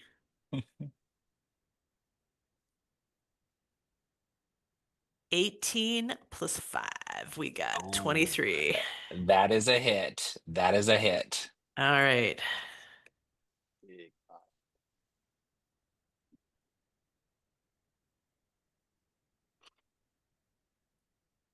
So 2d6 plus. Oh, that's the dex. All right. It's 8 points of damage. Points of damage. Hopefully enough to penetrate there. There is a heartbeat here in this room. Thelma felt it up on the surface. You all feel it down here. It reverberates off the walls like a drum. And in the instant before the bullet hits that barrel, that heartbeat is beating fast. And then there's an inhalation, a moment of quiet. And then the powder catches. There's that figure standing in the middle of the void. You hear the voice of this reclaimer that the monolith has used as its voice. The voice simply says, "What?" And then there's an explosion. The barrel explodes within the void, and there is this feeling of being pulled into the monolith. You all feel as though you're being drawn into it for an instance. The gravity so intense that you know that it's going to take you off your feet and pull you in, and you're going to fall and fall and fall into that doom dark where there is no escape, where light does not live. But then that wound starts to cauterize. The explosion bleeds out from this wound, the flames licking at the edges of reality. And around you, the temple, the church devoted to something older than the caldera, something buried under the caldera. The church begins to collapse. In the interest of time, you all stumble following the miners to the second tunnel car. The earth roils behind you as the wound closes and the cavern collapses in on itself. You emerge from the mines and the sun has not yet set. Though the dark that you descended into was total, the sun still shines on the caldera. And for once, the arid, dry air and the unweathered sun beating down upon you is a balm to your soul. The town of Marrowstone is abandoned soon afterwards. You blow that powder keg that you put at the front of the mine and closed that damned place forever. Like Dusty said, the mines gave up what they had to give a long time ago. It was the miners who kept digging. Marrowstone will join countless other towns on the edges of the caldera whose names are lost to time and buried under the dirt. But that doom dark that you found down there, all of you carry a piece of it always with you, knowing that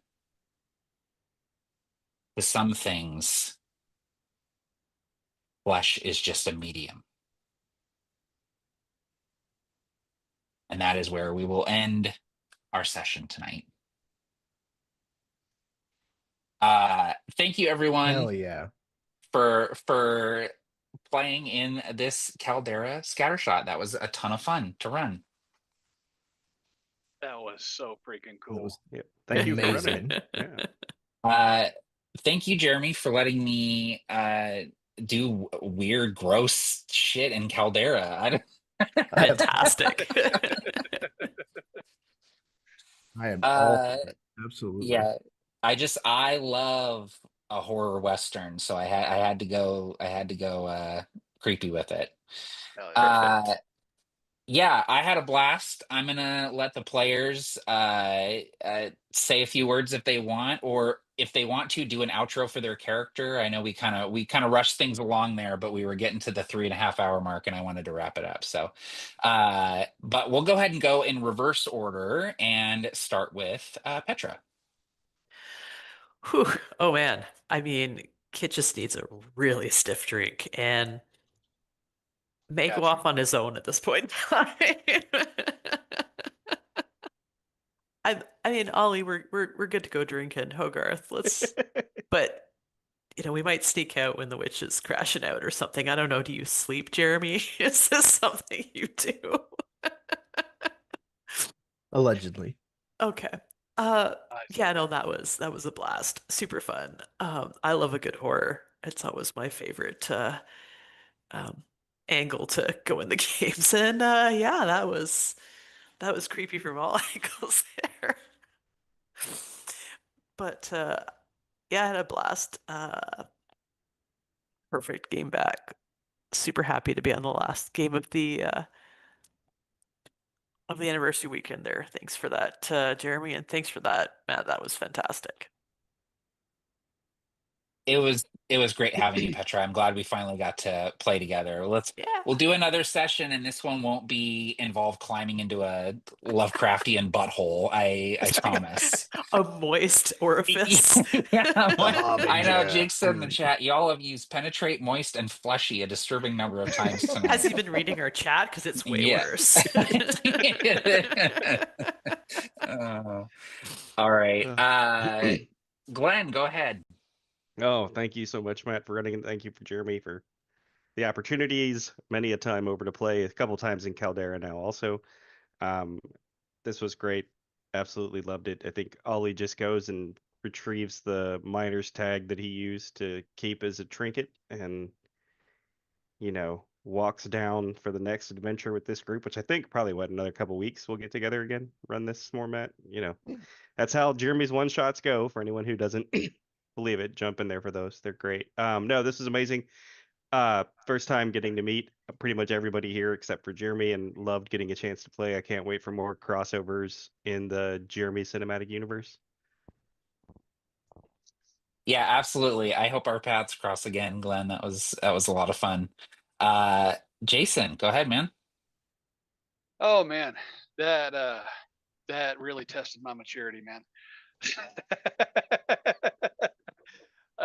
No, all jokes aside, that was fantastic. You hit like all the genres that mix together to make such a just a freaking cool story, man. The Weird West, the Cthulhian freaking cosmic horror, all the jokes going on between all of us. These guys, you guys are all just so great to play with. I've missed being a part of this community as often as I used to be, and I want to correct that going in the future. So just once again, Jeremy, congrats on 10 years, dude. Here's 10 more, and let's do this again sometime. Always a pleasure having you, Jason. I love playing with you, man. We're gonna skip Jeremy because we're gonna let him close it out, and I'll toss it on over to Phillip. Well, the day is long and done. We've had some good old fun, and now we must tuck in for the night. Now rest your weary head, Amelia, it's time for bed. Don't make a peep until the first light. Thanks for a great game, Matt, and everyone. Thank you, Phillip. Okay, before I toss it over to Jeremy here, I'm just gonna. I just want to say, this is the first game that I've run in like 2 or 3 years. First streamed game that I've run in 2 or 3 years, and I don't run games like I used to, and I don't play in games like I used to. But Jeremy Lilley is a big reason why I still love tabletop RPGs. He is my game master. Like when I play D&D, I'm playing with Jeremy Lilley, and I will say, like, there's a reason why all of Jeremy Lilley's campaigns go on for like years, because he runs a game and he commits to the game, and he tells stories involving the characters that are at the table. I have never walked away from a Jeremy game and felt like I didn't get to do cool shit, or like my character wasn't showcased somehow, or he's just one of the best to ever do it. And I mean, now's the time to say these kinds of things. So thank you, Jeremy. I had such a blast running a game in your cool ass setting of Caldera. Thank you for letting me just go wild with it. And yeah, this was great. I had a really, really good time. Thank you. I'm going to toss it over to Jeremy. Thank you very much, Matt. I don't know really what to say. I am so overwhelmed with joy and with pride at the content that I and others have carved out in this particular little corner of the internet. I have always loved TTRPGs. I've always loved theater and cinema and the things that go into putting on a show, as well as writing, game design. So this hobby has been a nexus point for a lot of different passions in my life. And being able to do that in a way that I can not only have fun playing games with my friends and telling the stories that I'm interested in telling, but doing it in such a way that it's consumable media for people out there. It strikes a very, very central part of who I am as a person. So the fact that I've had the opportunity to do that for a decade is no small matter to me. And furthermore, when I reached out to the 24 people that were involved in putting this event together, whether they were producers or players or people that ran the game or the companies that I reached out to who were kind enough to donate things, it made me extremely happy that there were so many people who were willing to be a part of this, and who brought not only fantastic characters and incredible stories, but also just an endless amount of kindness with them, which is also a big thing to me. It's a big part of who I try to be, and what I try to foster in the community that I'm a part of. So thank all of you very much for being those kinds of players and those kinds of people that are just genuinely good humans to spend time with, good influences, even if we make butthole jokes, that's that's part of the fun. Because Exactly. I mean, we're all teenage boys whenever we sit down and play D&D. If you can't climb into a butthole with your friends, who can you climb into a butthole with? You heard it here first. Yeah, it's I love the fact that I get to do this for fun, and being able to take a weekend to really just kind of put a focus on the things that matter to me here as a celebration for what we've managed to do on this channel. Yeah, like I said, my heart's full. I don't really know how else to put it. So again, thank you very, very, very, very much. I guess, yeah, I'll go ahead and close out the event the same way that I close everything out. Remember that kindness is a free action. It costs you absolutely nothing to be kind to people, and you could make all of the difference in that person's day or week or month. Again, you don't have any idea. And it's something that you can give away for free. It costs you nothing to be kind to someone else. And again, it's easy math. It's easy math. And if we're able to do that, if everybody's able to do that, the majority of the time that they interact with other people, the world will change. So again, that's the solution. Nazis don't get a pass, though. Wrap them up in their flag and push them into a body of water. But yeah, what else? I guess, until next time, may your dice roll high and your snacks always be within reach. It's Jeremy.